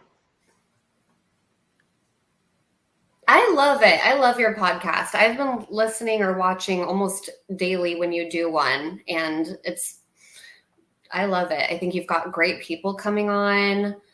You've got great questions that you ask. You're engaging. You know, I love it. Yeah, same for me. I did like watch a few before just to kind of get a feel for the general vibe and just how it's set up and everything. And yeah, I mean, I think it's been a blast. You guys are easy to talk to, personable, and I just, you know, I like I said, when I go to shows and stuff, I just like chilling with my peeps, you know what I mean, with the reptile folks, and you know, engaging in that passion, that same passion we all have for the hobby. Yeah. So I always ask that because people always say, like, you're not a podcast that's always, you know, bumming us with question after question after question, you know, or we're not, I guess, like coming in at you sideways, I guess, during this podcast. I think we So, both, me and Chris and I like to learn, and yeah, you both have different species. So learning from each guest as well as yourselves, like it's very refreshing, because a lot of the stuff today, it's you kind of look for the learning part of it. That's why I like watching the podcasts. yeah, you want to know what's funny? Because he used to watch it all the time and then be the first one in the chat. And I was like, one day I was like, you know what, you're always here. How about I just let you co-host one episode? And then after that, you just became my co-host permanently. Yeah, I always tell Chris all the time, like, I wasn't, like, during COVID, I wasn't doing these Zoom calls, Teams meetings. So getting a camera is a little uncomfortable, as well as the social interactions. I'm here with all my snakes. You know, there's not much talking going on. So this podcast has been super refreshing. I'm really appreciative. Yeah, I would never would have even known about this podcast had you not reached out to me, Chris. You know, it was one that I wasn't aware of. So thank you for that. You know, it's something else that I was able to subscribe to on YouTube and enjoy. Yeah. Pascal says she don't like Reptile YouTube. It's so performative and pandering, but I enjoy listening to Reptile podcasts. They're very entertaining, educational, and authentic. Yeah, it says same can be with venomous snakes. They definitely get conditioned and their owners handle. Venomous snakes, I already have like my favorite people. So like Alexander being one of them, and that he lives in San Antonio. You know, he's like, dude, let me just, you know, I guess he's moving. He said, once we get settled in, you know, I'm going to bring you over and we can handle some snakes. So I'm looking forward to that, definitely. He's who I would say if I had to pinpoint one person that I've learned the most from, it would be him. I've visited him 3 times and going for a 4th next month. So yeah, he's great. He's such a wealth of knowledge. Wait, are you coming to the Reptilian Nation Expos in August? No, I'm not coming to that. I have to go to Miami for work the end of August, and so I'm going to tack on coming to Texas and seeing my usual folks that I like to come when I go there, like Reptilandia. I talk with the owner almost daily there. I've been there twice, and so I'm excited to get back out there and see him. Yeah, a few people out there. Well, when you come, you gotta let me know you're here so I can come see you. Okay, I will. For sure. Mm-hmm. Yeah, with Danielle, the performative thing on YouTube, like the authenticity, I think that's something that I really want to see more in the hobby. I know you guys sometimes ask, like, what would you change or what do you like or what you don't like? It drives me crazy, like the reels that you're just trying to get drama or you're just trying to show a snake biting you or you're working it up or things. I just want us all to be authentic and show what it's like to have snakes and be informative. But I don't like the performative nature either. I could probably get a lot more followers if I was doing more crazy stuff, but I just want to show how beautiful and intelligent and, you know, show off their personalities. Yeah. But I see the people that are all in it for the views and the followers, and that kind of drives me crazy. And I'm Agreed. Yeah. And like you said, Kari, we're actually a podcast trying to, you know, based on positivity and uplifting people, but at the same time, that's hard to get going because a lot of people don't care for that. Sadly, but they don't. They really Yeah. don't. They only care for the drama. They want us they to be controversial and stuff like that. But that I don't like that. I already see enough of it on TikTok. I already see enough of it on Instagram, Facebook. It's everywhere. It's in the news. It's everywhere. Drama's everywhere. If I could be that one positive light and change it, you know, and spread positivity along with Eric, then I'm gonna do it. I'm gonna continue to do what I'm doing. Yeah, you have to think about what's most important to you. Do you just want the people that are in it to see you get bit or something crazy? Or do you want the people that actually are quality people and really enjoy your content and your reptiles and, you know, knowledge and stuff? I'm not in it for the quick view and the quick follower. You know, I want people that are quality versus quantity for sure. So thinking about what kind of followers you want, you know, versus just a lot of people just want the most possible. I would much rather have 10 really good quality people following me than 100 that are just waiting to see me get bit. You know? And there are those other people waiting for you to get bit. I know. Some of Sadly, but yeah. Some of my closest friends. That's actually reminds me. Did you guys see my April Fool's reel that I did? Where No. I put fake blood on my face and said I finally got bit in the face by a snake. It went viral, and I can't tell you how many like stupid comments I got or whatever. But it just goes to show if you do something dramatic like that, that's actually what the algorithm and Instagram loves. Because I had blood on my face, I got bit by a snake, was holding it. Yes. Okay. Yes, I did see that one. And I'm like, so if I was just a content creator wanting more followers, like that, I understand now why people do those dramatic stuff. It's like, that's what takes off, but it's not the kind of stuff that I want. I was like, oh no, this went crazy. I just meant it to be funny for my followers. And now all these random people are chiming in and, you know, interested because of it. And I was like, this is exactly what I don't want. I saw that too, and I was like, whoa. I was like, did that really happen? And then I kept going here, like, no, it's fake. Yeah, I was You know, like, it was April Fool's or whatever. took off the filter, but so many people only watch like 2 seconds and then comment, you know, versus watching the whole thing, which was just supposed to be a funny thing for my followers. But It is a hog nose. I thought so. is that And then- Darla? That's Darla. Yeah. Oh, sorry, wrong way. I She's love huge. Darla. She's such a big girl. Yeah, she is a big girl. Let's see, what is her? She's 500 and something grams. But yeah, she's the mom to that clutch that I got. She's a Xanthic Conda het albino, so het snow.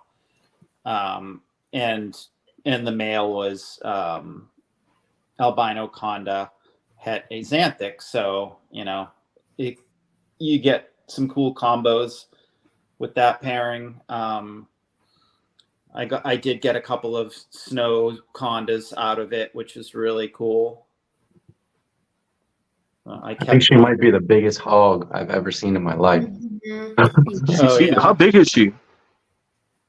She's like around 500 or 500 and something. I'm sorry if I'm yelling. Yeah, so she's around 500 grams. So yeah, she's a big girl. So Pale Skill says you can tell someone is really in love with animals versus people who are in love with the ego of working with animals. That is true. And then she says the algorithm loves negativity and drama. Look at that face. Darla is definitely a hog. Oh man. I love it. I love it. Yeah. Yeah. So when you she's- feed her, what do you feed her? Do you feed her like fish, everything? So not fish. That's one thing I've never tried with any of my snakes, but I kind of want to at some point. But yeah, so I do give her and all of my snakes, honestly, some variety. So she'll get mice. She'll take, like I have given her rats before, small rat, like weanlings. And she loves chicks. And when she was smaller, like I would give her like the day old quail and stuff. But a small chick is like perfectly sized for her. So yeah, I give her a little bit of everything. And I do that with all my snakes, even my green tree pythons, mice, rats, chicks, quail. I've even fed my green tree pythons and all my other snakes reptilinks before, and everyone has eaten them. So as a question for you, Jason, since you plan to expand your hognose snake breeding projects to include a wider variety of morphs, any new breeders incoming for the future? So I guess the answer to that is no. The snow morph was always my favorite. There are lots of other really cool ones. Like I love Storm Cloud. I love, Sunburst, stuff like that really, really, really cool. So if I were to expand, it would be going in that direction, because that Sable gene just does amazing things when mixed with the others. But no, I think, I will stick with kind of the axanthic albino combo to just go for morphs and to go for snow morphs. And yet, Yeti, Super Yeti, because all of them that I keep are all condas. So I guess that's kind of my thing. You know what I mean? Like I don't have any normals. I would only keep condas because I like, to increase the percentages of getting super condas and stuff. I just love the reduced pattern and no pattern. And sometimes you get that really cool stripe. With the super condas. So yeah, so right now, no plans to expand. I don't have anything new incoming with hognose. And, depending on how the green tree python breeding goes, like down the road and stuff, I may at some point no longer be working with breeding the hognose, but we'll see. I really do enjoy breeding them, and there's sentimental value there too because it was my first clutch of anything ever. So, hognose definitely hold a very special place in my heart, and they're really, really fun to work with. And a fun thing, Chris, I know you keep them. Eric, you don't have hognose, right? No, I just got my first colubrid last week. Oh, okay, cool. Besides that garter. Gotcha. But yeah, so one thing that I do with my hognose that basically nobody else does that I'm aware of, I'm sure somebody does, but all of my hognose, and actually all of my snakes in general that aren't green tree pythons, I provide them all with sky hides. And a hognose snake, which, are generally deemed a purely terrestrial species, all 4 of my hognose use their sky hides regularly. I give them the means to climb up to it, and they will climb up and they will sleep in that sky hide all the time. That's awesome.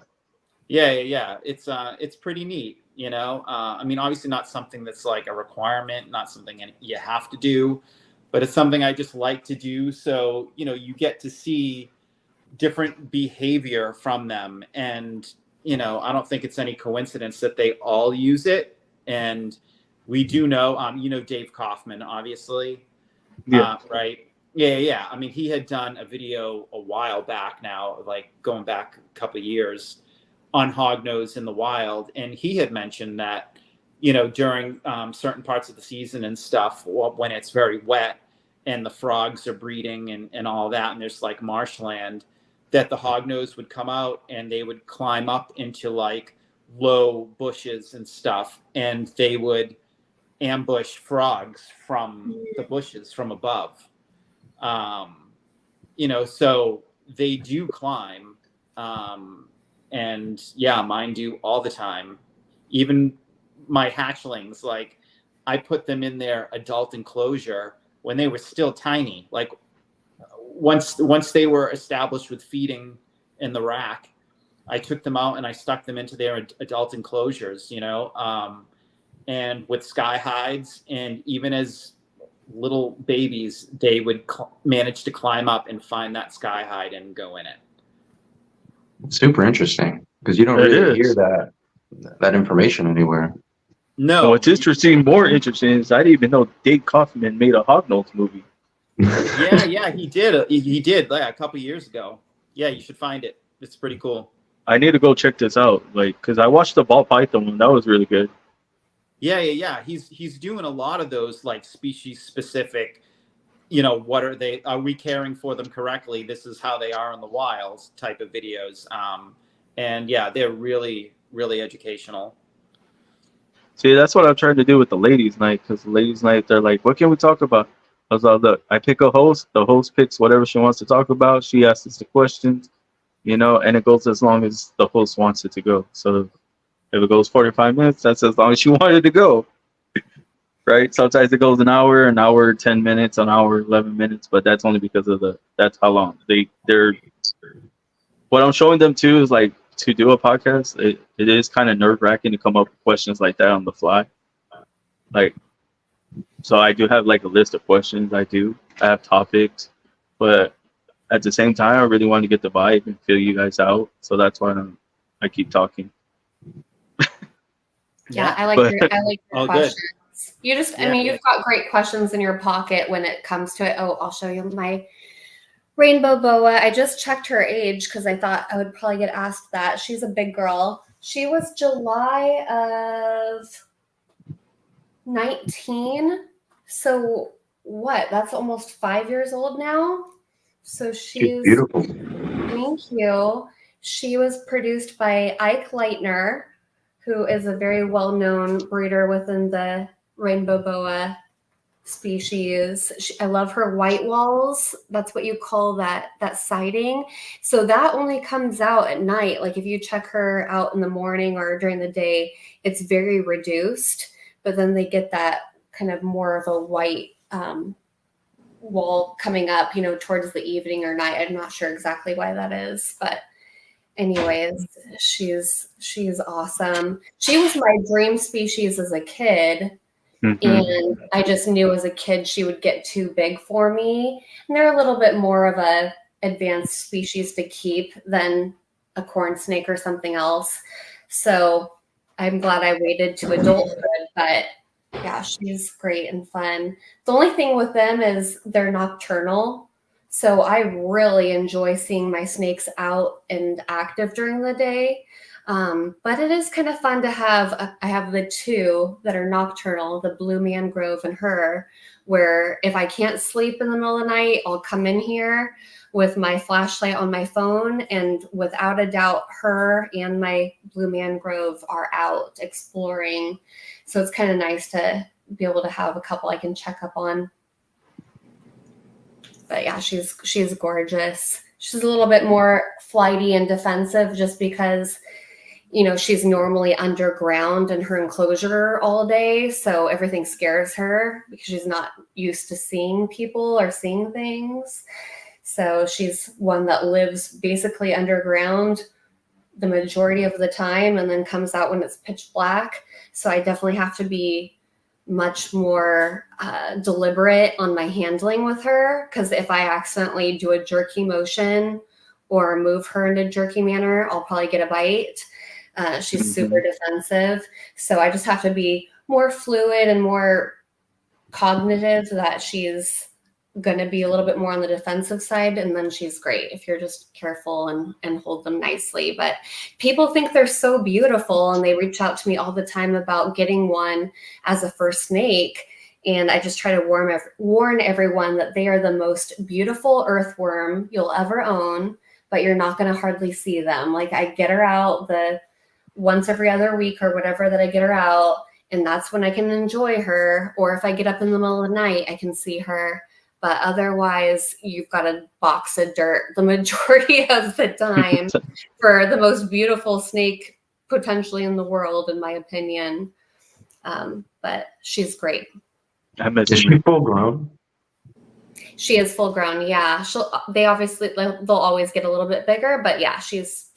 How big is she? When's the last time I checked with her? Kari's making me miss my rainbow boy. Mine's passed away. Yeah. Oh, okay. She's like 6 feet, I would say, and she's like a heavy girl. I've been laying off on the food, but they're definitely more of a thick-bodied snake versus like a clue. Uh-oh. So I feed her maybe like a small rat every other week. Uh-oh. Did I lose you guys? No, you're still there. Am I back? Yeah.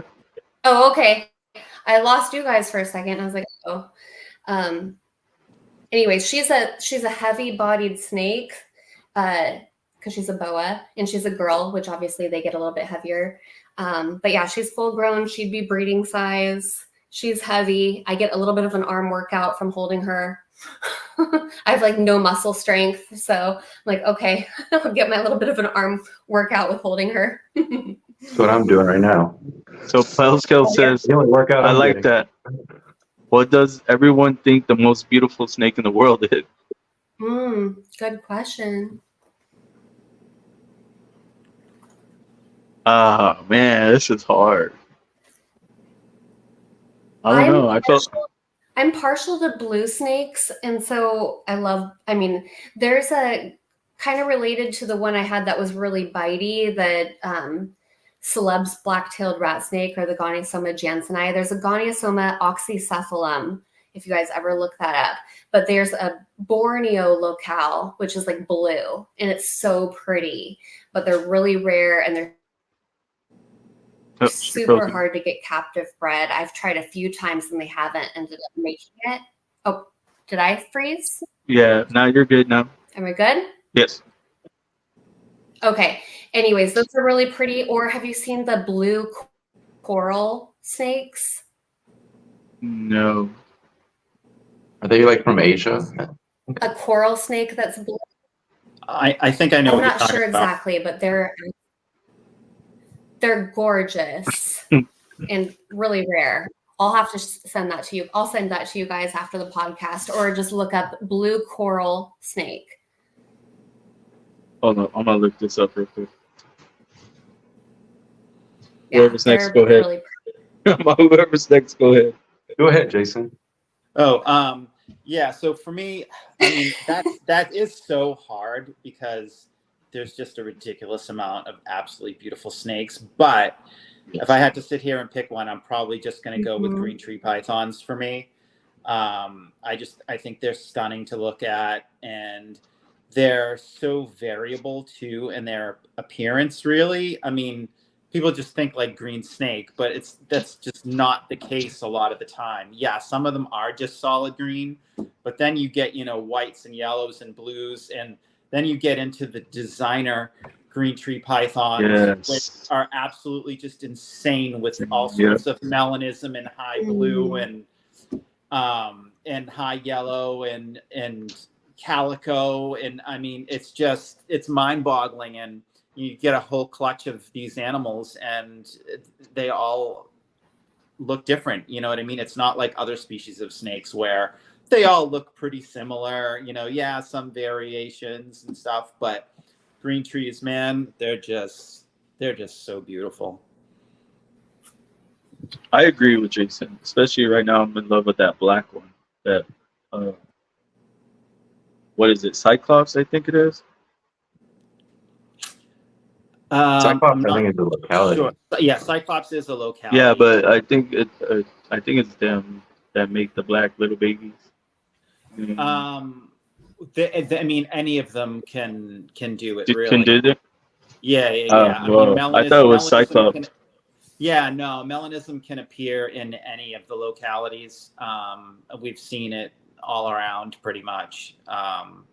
So yeah, it happens randomly in the wild. I mean, you'll get an animal that's got a lot of melanism or a lot of blue, or a lot of yellow. You know what I mean? Like it's out there, but then obviously you can breed selectively for that too, to increase your odds of getting something, unique like that. But yeah. So I see what the blue coral snake is. It has a red head, right? Yep, they still have the Yeah. red head. Yep. Okay. That's nice. But I can see why you like it a lot. Yes, that's very nice, actually. But I would have I want to It's- go with Jason's answer as well. My favorite is the hormonal blue female green tree pythons that they turn blue everywhere after, I forget if it's ovulating or breeding, but those would do it for me. Yeah, they're beautiful when that happens, and occasionally they keep the blue, like they don't ever lose it, even when they're out of it. But sometimes they do. You know what I mean? They'll go back and forth from blue to green. But yeah, that's stunning. I was gonna say my favorite was hognose. It's the Yeti. Yep. Yetis are that awesome. Is that a morph? Yeah, it's all white one. It's all. Oh, okay. Yeah, it's the Arctic Yeti. Gotcha. I don't know. I just love hognoses, so I think all the morphs and hognoses are beautiful. Mm-hmm. They are. I really do. That's why I have two. But I also love my retics. Like, just like I said, passionately falling in love with them. Fell in love with that. My platinum male from Lucas from Lab Exotics. I fell in love with him. He opened the tub, and he's like, "What do you think of this guy?" And I was like, "Dude, I love this guy. I want him right now." So I made payments, and now he's here with me. That's awesome. Nice. So yeah, I don't know. That's a hard question though. It really is because I love everything.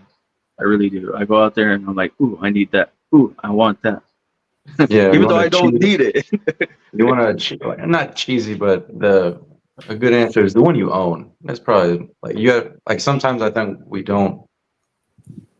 I don't know. I want to say don't, but like not always. We see things on the internet and like, oh, you want that, and then sometimes you just have to appreciate what you have already. Mm-hmm. That's huge. I get that totally. I agree. Yeah.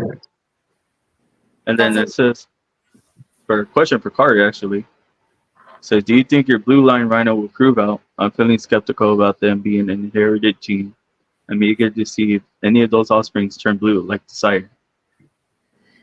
Yeah, Danielle and Jason are both very well educated about the rhino rat snakes. So I've got one. I was just looking at the age because I saw her say that. So my rhino rat snake was birthed or was hatched August of 2022. So we're coming right up on 2 years. But I know, so they're one of the cool snakes that start out one color and keep changing colors. So when I first got him, he was all brown. Now he's like this beautiful shade of green, and he's got some blue hues coming in on the sides. But Jason and Danielle, both of you guys can correct me. Isn't it like 4 years that they can continue to change color? So our hope is that he'll turn to blue. And only being 2 years in, I think it's just too soon to tell. But Jason, I'd love to hear from you, and Danielle pipe into. Oh, Danielle said 4 to 6 years. Yeah, So to go go blue. Yeah, to go blue takes longer than to go green and just a regular rhino rat. Yeah. Yeah, he was the one I just had out for a little bit. I don't think we zoomed in on him, but if you guys saw like a little green snake that I was holding, that was him. I saw him. Yeah. So I'm being patient with him. I think like they sell you the dream and you obviously spend way more hoping that it's going to get to blue than a traditional snake. So I'll be disappointed if he doesn't, but I think it's too soon to tell for sure on what's going to happen. But I still love him so much. I'll still never give him up or anything like that, but I'm definitely hoping for blue. We'll see. So here's a fun fact about me. Yeah.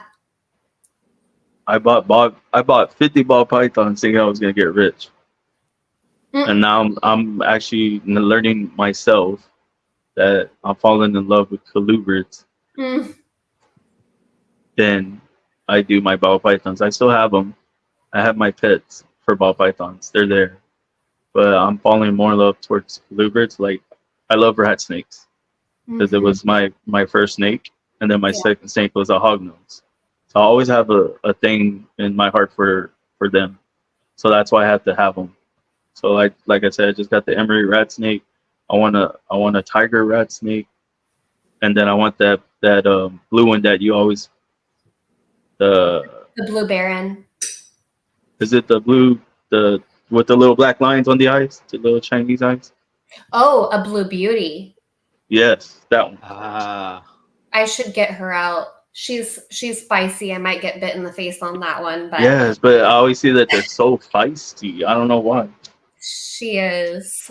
I did a reel with her biting me too, but I tried to make it really educational because at least with them versus the Goniosoma jansenii, at least with the Blue Beauties, they give you a good amount of warning. Like it still will happen and fast, but there's a lot of warning signs with it at least. So when she bit me, I was like, okay, I'm going to do a whole reel on all the warning signs that I ignored to then get bit, because they will hiss, they will elongate, they will rattle their tail even, which is kind of cool for a rat snake that they do that. The other thing with Blue Beauties, she doesn't do it as much, but when I first got her, I would put her in her enclosure and then I'd go look at her and check on her, and she'd kink her whole spine like zigzag, zigzag, zigzag. And I'd never seen that with another species. And she doesn't do it as much. She still does it subtly, but people think they're pretending to be a root or they're playing dead or something, but they literally zigzag their whole spine up, which it's really weird to see for the first few times.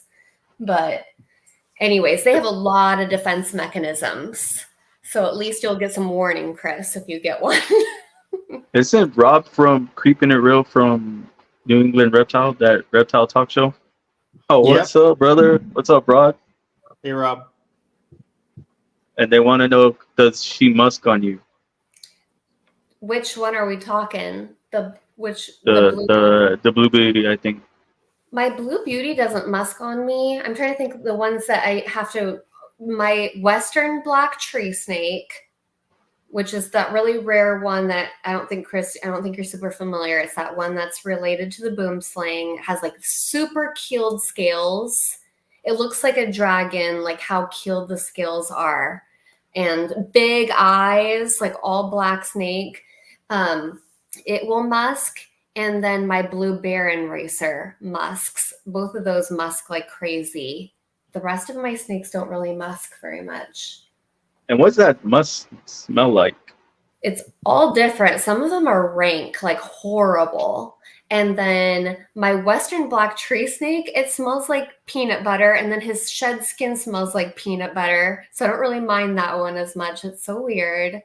But the worst musk I've ever smelled is one of those 100 flower. Sorry, that was a yeah, the Thraceps. Yeah, he's questioning Thraceps. Yep, Thraceps occidentalis is the one that I have, the black Western tree snake. Do you guys know the 100 flower rat snake? One of my favorites. Yes, I know that one. Eric, Dorothy. Google. That's the first time I've heard that. Google it. It has a very unique look. 100 flower rat snake. Google it. Their musk is the worst ever. I went to Texas and was working with the breeder that I got my Blue Beauty from. His name's Chris. You might know him. His name's Chris from Beyond Wild Exotics. No, have you seen him at shows? Okay, I haven't. He's there near you too. Beyond Wild Exotics. He's who I got my Blue Beauty from, and I visited him twice. He's got a good selection of venomous and non-venomous. And the 100 flower rat snake, he didn't handle it too often. We got it out. It musked. We were both laughing at how rank it was for probably like 5 minutes. It was like the worst musk smell ever. 100 flower rat snake. Bro, it's gorgeous. But I love rat snakes. So Any musk is bad. really, yeah. The Western black tree snake, I held him, did a whole reel with him. He musked down my sleeve. I think, Jason, you saw this one where I'm like, oh gosh, I posted the reel and then I was watching it back like a couple days later and I was like, oh, you totally see a ton of musk down my arm from the snake. And then I went out to dinner with some friends after that. I was like, I had musk all over my shirt. Oh man. I didn't even notice because it wasn't that bad. What perfume is that? Right. I was like, what? Isn't that the It's one you Kari. said smelled like peanut butter? Yeah, that's the one that smells like, yes, exactly like peanut butter. And even the shed skin. So I get these, I don't know if you guys have seen Shira Loa. She does these beautiful custom wristlets and bands with your actual shedded skin. And I sent her one for my Western black tree snake. And I was like, when you get it out of the box, smell it because it smells just like maple syrup or peanut butter, kind of a smell. It's actually maple syrup more for this one. The Blue Baron is more like peanut butter. It's super strange, but yeah, her jewelry, if you guys haven't seen it, it's really cool. This one's made out of the Blue Baron's skin. And then this one's made out of the Western black tree snake skin. And with how she does it, she puts layers of lacquer, but you can feel all the texture of the scales. So when people say like, oh, what does a snake feel like? Is it slimy? Is it gross? I'm like, feel this bracelet because you can feel exactly how it feels. It's not slimy in the least. And you know, you get that feel and sensation of the skin, which is really cool. That's awesome. Yeah, I hear like great. all snakes feel different though. Like, for instance, rattlesnakes, they're a little rougher. The scales are rougher. Yes. So I know every snake feels different. Sometimes some snakes feel smooth. Sometimes they feel rough. They feel like sandpaper, you know? The reticulated python, that is the smoothest scales I've ever felt, like velvet, tiny microscopic, scales. So it's so smooth and soft and velvety. And then the Western black tree snake is so sharp and keeled. Looks like dragon scales. It's the most keeled snake I think you could ever find. And it is so cool to see the difference and then everything in between. Kari, you're going to find out what the most slipperiest feeling snake is soon. Ooh. Okay, so a rufous-beaked snake is one of the only, I back up. I've not held almost every species, but I've held a lot of snakes, and I've never held a rufous-beaked snake, so that's interesting. And I've never held an anaconda. That's still on my bucket list. So, but hey, that's Rob, I want to say real quick, sorry, Rob, it was nice. It was an honor to have you in here. Appreciate that, stopping by. Happy birthday, Benjamin, in the chat. Oh yeah, happy birthday, Benjamin. Sorry, I didn't even see that. Jason, you said it's smooth. Is that what you said? Like slippery. Slippery. Yeah, his scales are like slick. They're so shiny. Like if you've seen pictures of his head, you know what I mean? Like he's so shiny. Yeah. And that just applies to his whole body. And when he moves, like it's like you're like, yeah, you know what I mean? Like because he's super fast and he's super hard to hang on to because his scales are just so slick. Yeah, I can't wait to see you handling him for the first time. Oh, okay. I'll have to film it when I get him and pull him out. This is gonna be fun because I'm like slippery snakes seem like hard to grab. Say that again. I said slippery snakes seem to like hard to grab. Like oh yeah, my buddy had a 15-foot retic and she was smooth, like slippery smooth, and I couldn't grab her. Like she was tossing me around. I couldn't hold on to her. That's I was just flying everywhere. That's funny. That's why I like having so many different ones. I feel like people start to get really niched into one particular kind. Like I feel like retics, people have like 10 of them or 6 of them or whatever. They fall in love with that species, which is great because then you're going to be amazing at keeping them, which is the most important thing, right? But for me specifically, I love the assortment and having so many different ones and all different feelings. So I really thrive on having very like a wide variety, basically. Thank you, Danielle. He is an icon. I feel very honored that I'm going to have him. All right. Kari, we hit 2 hours and that went by quick. So I got a couple more questions and then we're out of here. Okay. Because I know Eric's like, I got to go eat dinner. I got to clean snakes after this. I thought you did that yesterday, but okay. I do it every day. Oh, spot clean? Yeah. Okay, so one of my questions is, what advice would you give somebody coming into the hobby? Ooh, that's a good one. I'm not much on Facebook, but I really will recommend the Facebooks for the groups. You know, like if people reach out to me and they want a Brazilian rainbow boa, it's like, oh, there's this great rainbow boa group on Facebook called Brazilian Rainbow Boa Domination. And the people in there are really like great at sharing. And there's a good file section, all of that. So I love just research, you know, watching YouTube videos on the care of species, you know, going on Facebook for the groups, basically research, and then decide like what you're looking for in a particular snake, because it is a big commitment of having that snake for a very long time, or at least, you know, making sure it goes to the best home, which might not be easy if you do need to rehome it. So lots of research, lots to talking to people, watching YouTube videos, reading the care advice, going on Facebook groups.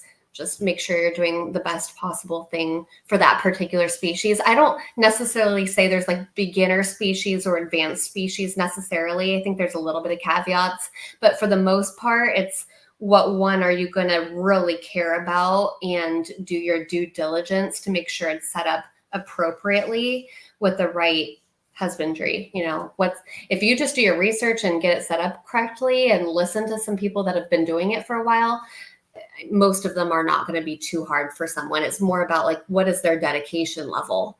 So when I think of beginner, that could be more like they're not going to be very dedicated to try to get it perfect, versus maybe that beginner really would get it all perfect and they could take a more advanced species if they did that. So it's more about like, what dedication level do you have? Agreed. Great answer. And you, Jason? Am I asking a question or am I answering a question? The same question I asked Kari. Oh, I forget. Ask me again. What advice do you have? I just listened to the answer for so long. I'm like, what was the question? Oh. Yeah, I know. I was, yeah. Oh. Yeah. So what? Yeah, No, I'm what being was? dead serious. What was the question again? What advice? Like she just said it. What? What advice do you have for beginners? Oh gosh. I mean, it's going to be so similar to what you just said, Kari. You know, I mean, for me, like when I was getting back into it, because I had gone on like a huge hiatus, right? From when I was like a teenager, and then I had like a couple of snakes in my 20s. No, not even a couple. I had like one snake in my early 20s. And then I went like, no joke, like 20 plus years without anything, just for various reasons. And so I got back into it probably 7 years ago. So I had to relearn. I mean, the stuff that was good back then when I was like a heavy keeper in my teens was horrible.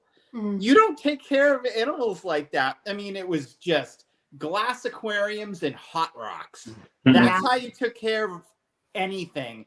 There were no thermostats, like at least that I was aware of. We didn't have all the awesome social media resources, and the internet was in its infancy back then, right? So based on that, like, my advice is probably to kind of go the route that I went, which was Facebook groups were a huge help. Joining species specific Facebook groups and reading up there. A lot of times they would actually have care sheets in their document section, which were a big help. But you can always just, make posts, just ask people, or lurk for a while, find out, who the big reputable sources are, and then hit them up privately and strike up a conversation and talk to them about the species.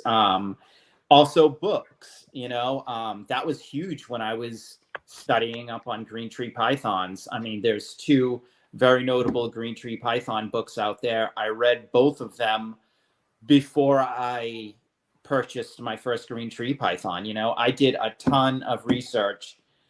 So I guess that's another piece of advice, is just do your research before you get the animal. Don't make impulse buy purchases. Don't go to a show and, ooh, that looks cool. How do you take care of this? Okay. And then buy the snake, and then you're just doing everything on the fly. You don't even have it set up yet at home. You don't get the temperatures dialed in.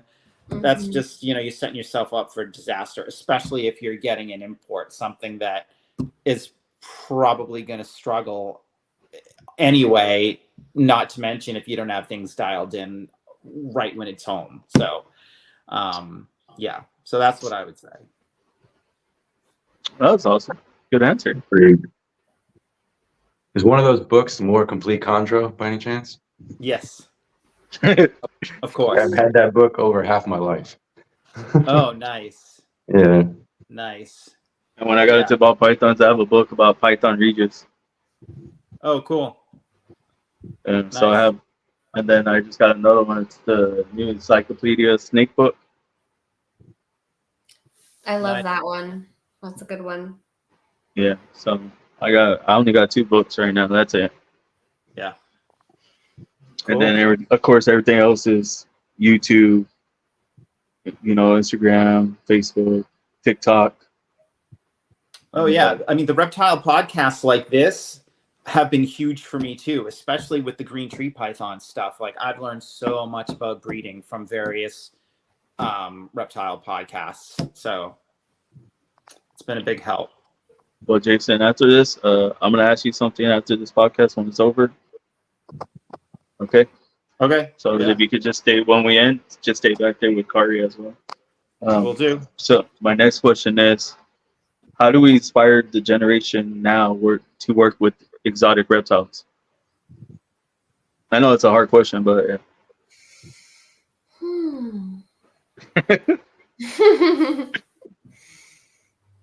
I feel like them just watching us and we, I guess, handle our reptiles or keep our reptiles. I feel like Kari's inspiring too, because every time I see, like Eric says, every time I see all his closures like that, it inspires me to be better.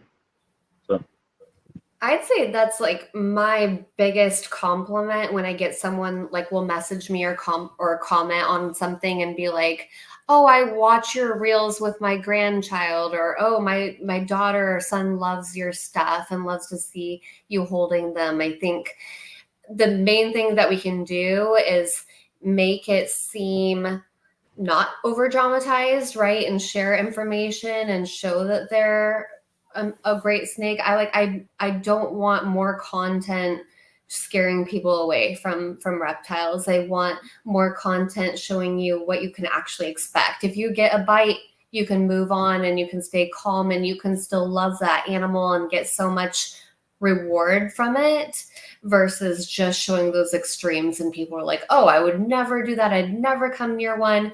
So I think just being authentic and showing how you keep them and showing the community that we can have and making sure that people feel welcomed and, seeing that just seeing it for what it is versus over dramatizing it. That's probably my biggest pet peeve is when I see people do that. I'm like, that is definitely not going to make people want to come in. Yeah, they're going to follow you because they're going to be shocked, like the shock value. But we need to show that they can be very rewarding, show that they can be intelligent, that they can be beautiful, that they can give you therapeutic relief from holding them. There's so many benefits that most people don't see at all. So showing them all the benefits. These aren't just a stupid animal, that just is going to react or bite. Like, these can be engaging. They can all feel different. They can all react different. They can be fun to watch, and view in their homes. Like, there's so much more to it. We need to show people that. Agreed. Yeah. And Jason? Yeah. Before I answer that, Kari, I wasn't actually giving you crap, right, about the length of your answer from the prior question. I was like, what? I'm like, wait, I hope she didn't take that the wrong way. I was just saying that, like, that was why I forgot, because I was just listening intently and then I'm like, I forgot the answer. I didn't want you to think I was like, well, you answered the question for way too long, so I forgot. That's not what I meant at all. I did think you were giving me crap, but that's the usual. So I knew. Well, that's because I saw the expression on your face, and then afterwards, I was like, I think she thought I was kind of being semi-serious or whatever. But I need to clarify that. Anyway, I do like to tease you about other stuff, but that wasn't an instance of that. But anyway, yeah, so my answer, again, very similar to Kari's. Like, I'm just so, like, anti-dramatization, I think it's important to just be real and be honest with people about what it's like keeping these animals. You don't need to create shock value and stuff to bring people in, or maybe you do in some cases, but maybe those aren't the people that you're looking to bring in. I don't know. But yeah, I mean, I just showing, if you could say the snakes have a softer side, showing the softer side of snakes and reptiles in general, I think it's so important to explain to people the proper approach to take with them with handling, especially for snakes that aren't acclimated to handling yet. And I mean, Kari does a great job with that. And and like we were talking about earlier with the green tree pythons, and people thinking that, oh, these are bitey animals, or other species. Other species like blood pythons is another one that, like, is notorious for people thinking that they're just these ornery, nasty kind of snakes. And again, it's just not the case. You need to learn how to approach them. And with any species, it really comes down to being calm and approaching slowly, and being gentle and not holding them. Let them just move on their own. And you're doing that stuff over and over, and they get used to it like anything would, and they come to realize that you're not a threat, and you can then begin handling them freely, so just stuff like that. I mean, that's just one example, but yeah, just in that vein, you know what I mean? Just being real with people and educating them on what it's actually like to keep a snake, and what it can be like if you do it properly. Well said. Yep, I agree 1,000%. That was good. I like that, Jason. Mm-hmm. Okay. And my final question is, what would you want to be remembered for? Jason's response to this last question was like spot on for what I'm hoping to do, is like show a softer side. I think, like, with my brand, even with this, like with the content that I do, like girly girl snakes, like I want to show that there's a softer side to these animals too, and that you don't have to be like tattoo sleeves and throat, and blue hair and all this stuff to have snakes. Like, they are great pets for anyone. It's showing all different sides and aspects, and maybe not like the stigma that people think of with owning snakes or reptiles. Like, and so that's a good reason why I put myself in a lot of the content. I didn't used to do that when I first started, and then I started, putting myself holding the snake, because it even reinforces, seeing a girl holding these, that they are calm and gentle.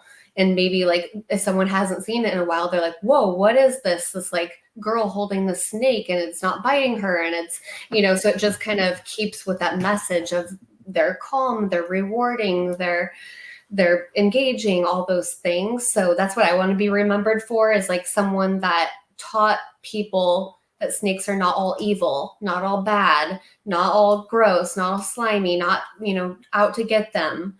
I want people to see like, oh, I actually have started to appreciate snakes more, value snakes more, based on seeing me with them, is what I'm trying to do. Okay. Cool.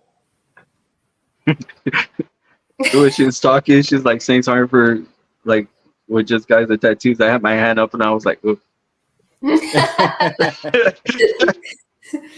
I know, like all my guy friends in the hobby are all tattooed up, right? And like Antonio and Billy and Alex and Chase, like all my closest guy friends. Jason, you're not all tattooed up, but I do have two. You have two. I just got this one done. Uh-huh. Like the whole half sleeve, so I'm pretty tight of it. Nice. But yeah, what hurts the most right now is my hand still. So a Ooh. little Yeah, swollen. That one's just recent too. What did you get, Chris? Let me see it again. The little, Oh, cool. so the little rear fang right here in the back. Oh, very nice. Nice. It's Mm-hmm. the little mangrove. But you, Jason? Yeah. So for me, I think that I'd like to be remembered as a keeper who was constantly evolving. I think that that's really important, because we do have a lot of people in the hobby, I think, that are kind of like stuck in old ways, because that's what's worked, you know what I mean? And even in this past like 7 years since I got back heavily into it, like I have changed my keeping techniques and what I've provided, what I'm providing for my animals. For instance, like I talked about the sky hides. That's one thing. You know what I mean? Like just kind of, wanting to be remembered as someone who went a little above and beyond the minimum. For me, that's important. I mean, and I'm not sitting here trying to judge other people for their keeping techniques necessarily. But, also UVB, like that's kind of a new thing, and something that it perked my ears up when it started. People started being vocal about it, and now literally all my snakes, including my green tree pythons, all have access to UVB lighting. So it's just things like that. Like that's what I'd like to be known for, as somebody who just continued to evolve their keeping techniques over time, and providing maybe a little bit larger enclosures than other people might for a certain species, that type of thing, and a little more decor than other people might provide. That stuff, I mean, it looks nice, and when I see the snakes using things that I've provided, whether that's, like I said, the sky hide, or climbing up branches, or basking under their UVB in the morning, that just makes me feel good. You know what I mean? And I see that, so I see them engaging in what is now more natural behavior for them. I think it's important personally. Hold on, I have one more question for Jason, because Kari already answered this. She answered this earlier in the podcast. I want to hear from Jason. So if you could change one thing in the hobby / industry, what would it be and why, Jason? If I could change one thing in this industry, in the reptile industry? Yeah, reptile industry / hobby. What would it be and why? God, that's a question that I feel like I need to think about. I have another one while you're thinking, Jason, because Okay. I said the guy I see it more on with males than females of like the over dramatization, and I'd like to see less of that in the hobby. But for females, and I didn't get to bring it up earlier, so think about how you're going to answer, Jason. But for females specifically, I don't, and I'm probably going to get myself into trouble, but that's okay. I don't like over sexualization of content on with the reptiles with females specifically. So if you guys notice with my content, I'm almost always in a t-shirt or sweatshirt, you know, something to those extent. This is probably the most provocative I'd ever wear, is like showing a shoulder on my content, unless it's Halloween. That's my cheat day, is to wear a Halloween costume. But specifically, like, I feel like females, to get ahead, sometimes will, you know, cleavage and snakes going through the cleavage and this and that. And then men, the over drama, like, oh, it's biting me, naughty snake, or whatever it is. So those are the two kind of pet peeves based on the different genders within the hobby that I wish we could like do less with. Like focus on showing that snake and the content and education and, you know, all of that, and leave the dramatization and sexualization out. Okay. Good point. Mm-hmm.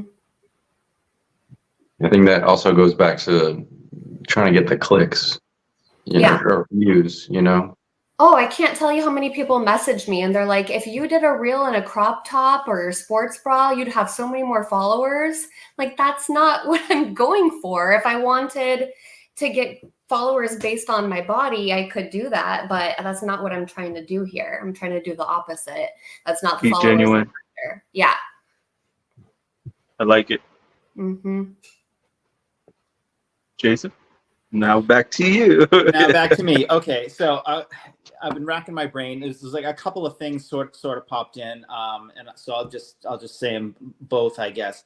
Something I would like to change, I guess, is you know, people being honest about the history of their snakes when they're selling them, because I feel like you see that a lot, especially at shows with snakes that are clearly wild caught.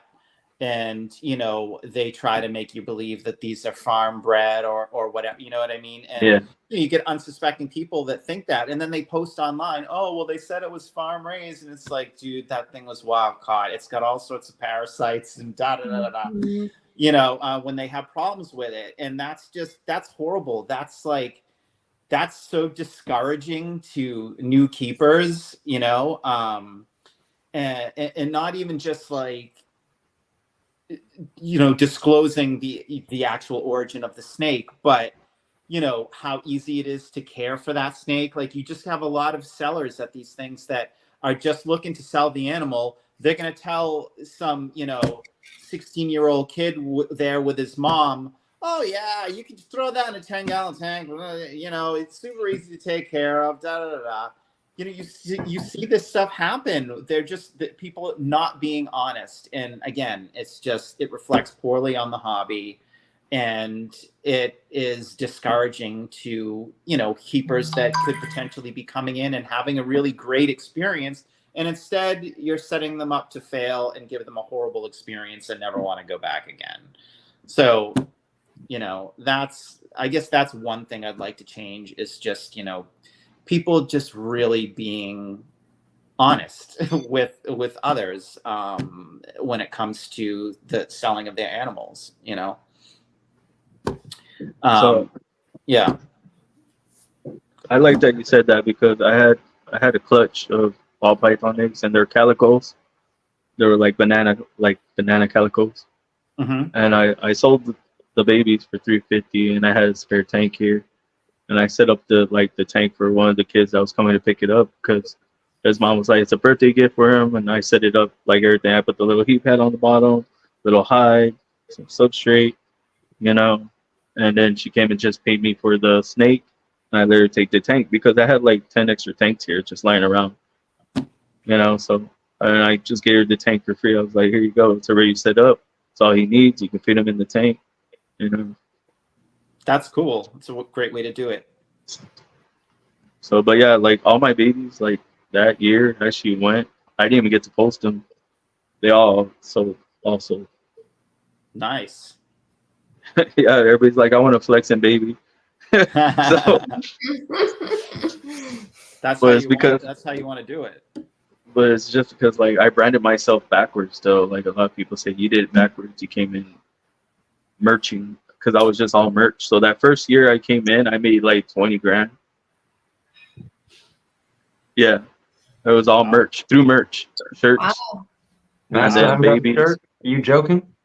That was my first year, bro. And then my dad passed away, and then I had to give it all to my mom for his funeral. Oh So man. yeah, You should connect with Jason on merch stuff because Jason does great merch as well. I've got a few of his shirts. Yeah, I do great merch. Nobody buys it. Well, they're great. I love I've them. given more away than people have bought. so like what I did was send shirts to like models, to like influencers, fitness influencers too. So that's how I got hit up a lot for shirts. Jason, you just sent it to me. Sorry, I'm You're me and equipped. Danielle. That I was mean, your those are two models right there. You got it. But Eric, you got questions? Yeah, I got the same question for Oh yeah, for Go ahead. Jason and Kari. What is a problem or an issue that you guys ran into that you didn't really foresee, or no one really told you about?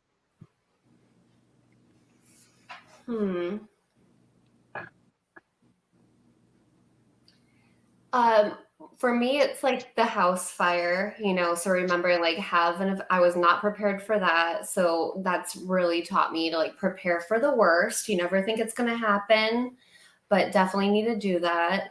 The other thing is prepare for like picky eaters. I've had a few snakes that I was not prepared for how difficult it was going to get them established on food. One being the rhino rat snake. I tried so many different things to get it to eat a pinky mouse, and it just was not going to happen.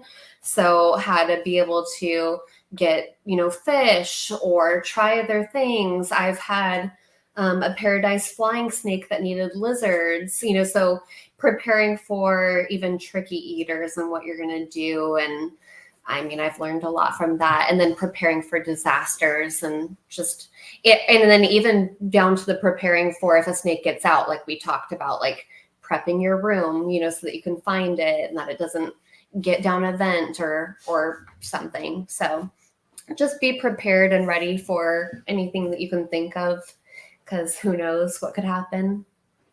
Agreed. The emergencies for sure. And have people in your back corner too, like Jason and Danielle and other people that I can reach out to. I'm like, okay, I'm having a hard time getting this to eat. Like, what's some advice? Just that's one thing I love about this community, is that there's so many people I can reach out to when weird things happen and get advice on and get other tips and tricks to try. Yeah, I want to thank Kari because she was in my corner when I needed it the most. So appreciate you, Kari. You're very welcome. I'm so glad that worked out so well. I saw Desiree on the ladies' night the other day. So Cold Blooded Cafe is where I get all of my feeders, and they're amazing and great. And Desiree is super awesome. But yeah. Yeah, thank you. And Jason, And Jason. I can repeat it too. It was pretty. It was a long question. I remember the question this time. I was very focused. Yeah, for me, I mean, I would say, I guess I could just give you, it's probably not even really the direction you were thinking when you asked the question, but it's what popped into my head. So I'm just going to tell this little story. So one of my green tree pythons, when I got it, after it finished its quarantine period, probably like a week or two after he had been moved into his new enclosure, like his permanent adult enclosure, his eyes started looking weird, and they got like bumpy and like milky. So almost like a look like he was going into shed, but not because they were like wrinkly, but also it wasn't like, oh, dehydration, because sometimes like with dehydration or with a stuck eye cap, you get that kind of wrinkly look. This was something different. So I ended up having to take him to the vet, right? And they took a swab of his eyes, and they said, you know, we think it's some sort of bacterial infection. And they tested the swab, found out what specific bacteria it was, gave me ointment that I had to apply on both of his eyes twice a day for I think it was like 2 weeks, maybe it was 2 weeks or 10 days or something. So that was something unexpected for sure, something I didn't expect that nobody told me about. But like I said, I don't think it's quite what you meant, but it was an experience. It was a learning experience. It was something I had to do each day. He didn't like it, but he was a trooper. And sure enough, it cleared up, and then he shed, and he's been perfect ever since. That's awesome. That's why I asked that question, because me even keeping green tree pythons, I've never heard of that situation before. So thank you. Yeah, no problem. Yeah, it was wild. That must have been fun putting in each eye. Oh yeah, I had to, like put it on a cotton swab basically, and just apply it to his eyes. I'd have to, hold his head, but he was pretty good. I'd do it while he was on the perch. So like, I wouldn't even take him out. I just kind of scoop my hand under his head, and then eventually work my hand around and just stabilize his head. And so I wasn't like squeezing hard, but just enough so he couldn't like pull his head out, and he would always pull back, not try and slither forward. So just enough time for me to apply the ointment. And, by the end, it was just like, whatever. I was so nervous when I was first doing it, but by the end, it was just like, whatever, like I'm used to it. He was getting more used to it. And that was that. It's awesome that he healed up. I'm glad that worked for you. Yeah. Thanks. Yeah. Yeah. With pets, you got to be prepared to do things you're not going to want to do, right? You got to do what you got to do. It's like a motto I've had to adapt. Like, I am so loving of animals that I can't even fish or like think about hunting. And then here I am like holding a fish that's flapping around trying to get my rhino rat snake to eat, and it's literally dying in my hands, but that's what I had to do to try to get my snake to eat, So it's like, you got to do what you got to do and just suck it up and do whatever it's going to take for that animal to be healthy and happy. And it's not always fun. Agreed. Mm-hmm. So I want to shout out to my boys that are watching this episode, and my nephew right here, Archangel. Aww. Yeah, they all subscribe. They love. They tell me every time, like, that's a good episode, dude. Next time, but ask this or ask that. So my questions come from kids, literally. I love that. So, That's awesome. My nephew's 10, and he's really into all of this stuff. I'll have to show him these episodes. So like I said in the last episode, that my sons, they have a stepbrother, and the stepbrother, we went to a paintball like birthday party for them. And at the end of the night, I think it was like the night before they were gonna leave to Hawaii, he was like, "Can I have a hug?" Because I was like, I told my boys, "Come give me a hug," and he was like, "Can I have a hug too?" I looked at his dad and I said, "Can I give him a hug?" And he's like, "Yeah." And then I was like, "You know what? Get in here." And so let's all do a hug. So gave him all a hug. So Sweet. I just do the like positive co-parenting thing with my ex-wife. So I mean, like before she hated me, and then she met him, and now it's like he's like, I like him.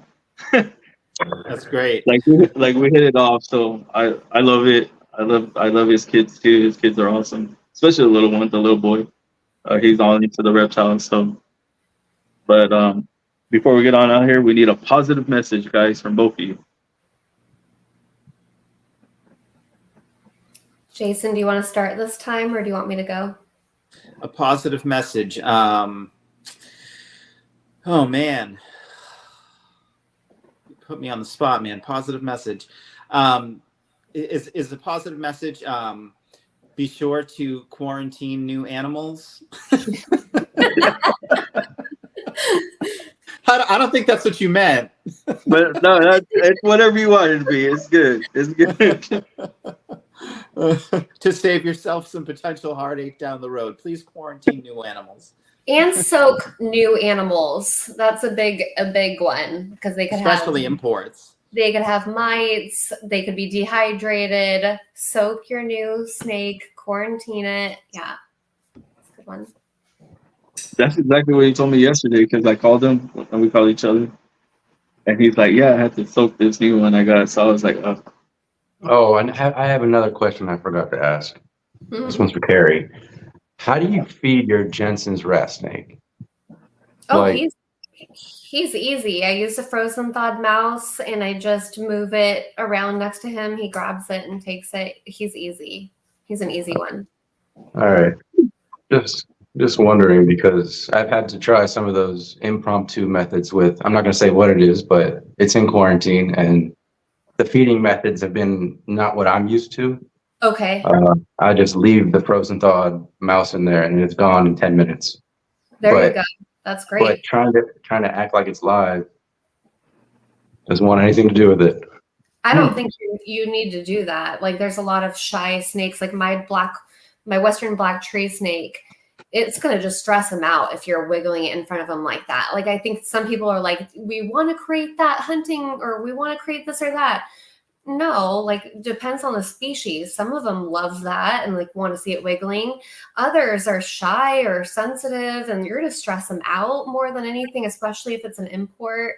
Like I'll feed it at dark when the lights go out. Like any of my wild caught snakes I'll feed, at dark, put it where they normally will go, leave it.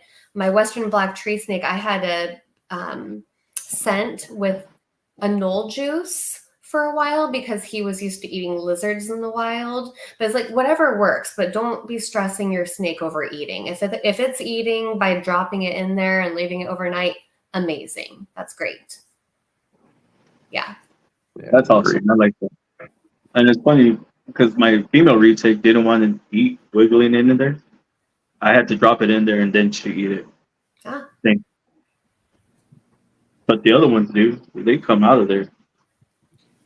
When I find what works for that particular snake, that there's no end goal with it. The end goal is for them to eat regularly. So if you find what works for that snake and it's dropping it in and leaving it, great. You figured it out. You're not stressing them. They're having a good life. Yeah. Don't mess with it. It's just something I wasn't used to, having green tree pythons and then the ball pythons. Everyone comes flying out when you're ready to feed. And then it's a rat snake. I'm going to not say what species it is, but he was like, once they start running away from it kind of, and it's like, all right, this isn't going to work. Yeah, you don't want to stress them out. That's for sure. So least better. So now we're waiting for Kari's positive message. So my positive message kind of goes with a reel that I made recently that actually did really well. Did you guys see that reel about like when I was saying the bad things that people say about snakes and I put it towards dogs? I don't know if you guys saw that. Where it was like a good dog is a dead dog or whatever. I was trying to hone in on the horrible things that people say about snakes and don't think anything of it. So I think just my positive message would be like, whatever it is, if it's a live creature, plant, flower, animal, whatever it is, like try to find the beauty and try to find the benefit in it and be that person that instead of seeing a spider and being like, ew, gross spider, step on it, be like, oh, that's a beautiful web that spider made, or oh, look at that. Or, always try to find the good and the beauty and spread that. it kind of made me think of, okay, like I know people aren't trying to be offensive when they say, oh, your snake gross, you have a snake, gross, but that's really rude. And so whatever people like, if someone says they have a spider and I'm not into spiders or whatever it is, like don't spread negative, feedback. Always find something good. I hate mosquitoes. So I literally Googled the other day, like, what are the benefits of having mosquitoes? So I could try to appreciate it a little bit. I was like, Ain't okay, no benefit. they're huge. They actually, I know, but they fertilize a lot of plants and flowers, and they're a huge food source for a lot of animals, especially like pond animals or things they can eat, like multiple weights in mosquitoes. And so I was like, okay, thank you. So there's always something you can find good. So that's my positive message. Try to find the good and spread positivity about like whatever it is, and don't ever make someone feel bad for what they think is pretty or what they find interesting, even if it's not something that you agree with. If someone told me they really like this particular dog breed or this particular anything, I'm going to be like, oh, tell me more about that. Like, be interested. Don't say gross or put people down for anything. agree. Mm-hmm. Yeah. My nephew said, find the good inside. I like that. That's great advice. Okay. Man, we did 2 hours and 41 minutes. In the beginning, I felt like you guys were kind of nervous. Yeah. And then y'all started mellowing out, and I was like, okay, they're liking it. They're liking it. And then that's why I was like, oh, I guess we're gonna keep going. But Yeah, this was really fun. Thank you. Yeah. I really appreciate it. Yeah. I'm glad you guys are here. I'm glad Jason said yes. I'm glad Kari, you said yes, and let me be the first podcast that you came on. Appreciate your time, guys, both of you. And if y'all could just stay backstage when we go backstage, when this is over, I want to ask Jason something. Okay. Thank you. Bye, everybody. Thanks so much for tuning in and all the comments. Thank you, Danielle. I saw a lot. There's a few people that commented a lot. Thank you so much for doing that. Yeah. But For sure. anything else, Eric, before we go? We out. Yeah. Enjoy those kids. I don't know how you say hobbies, like what Kari was saying. If your kids may be into something that you're not into, empower them.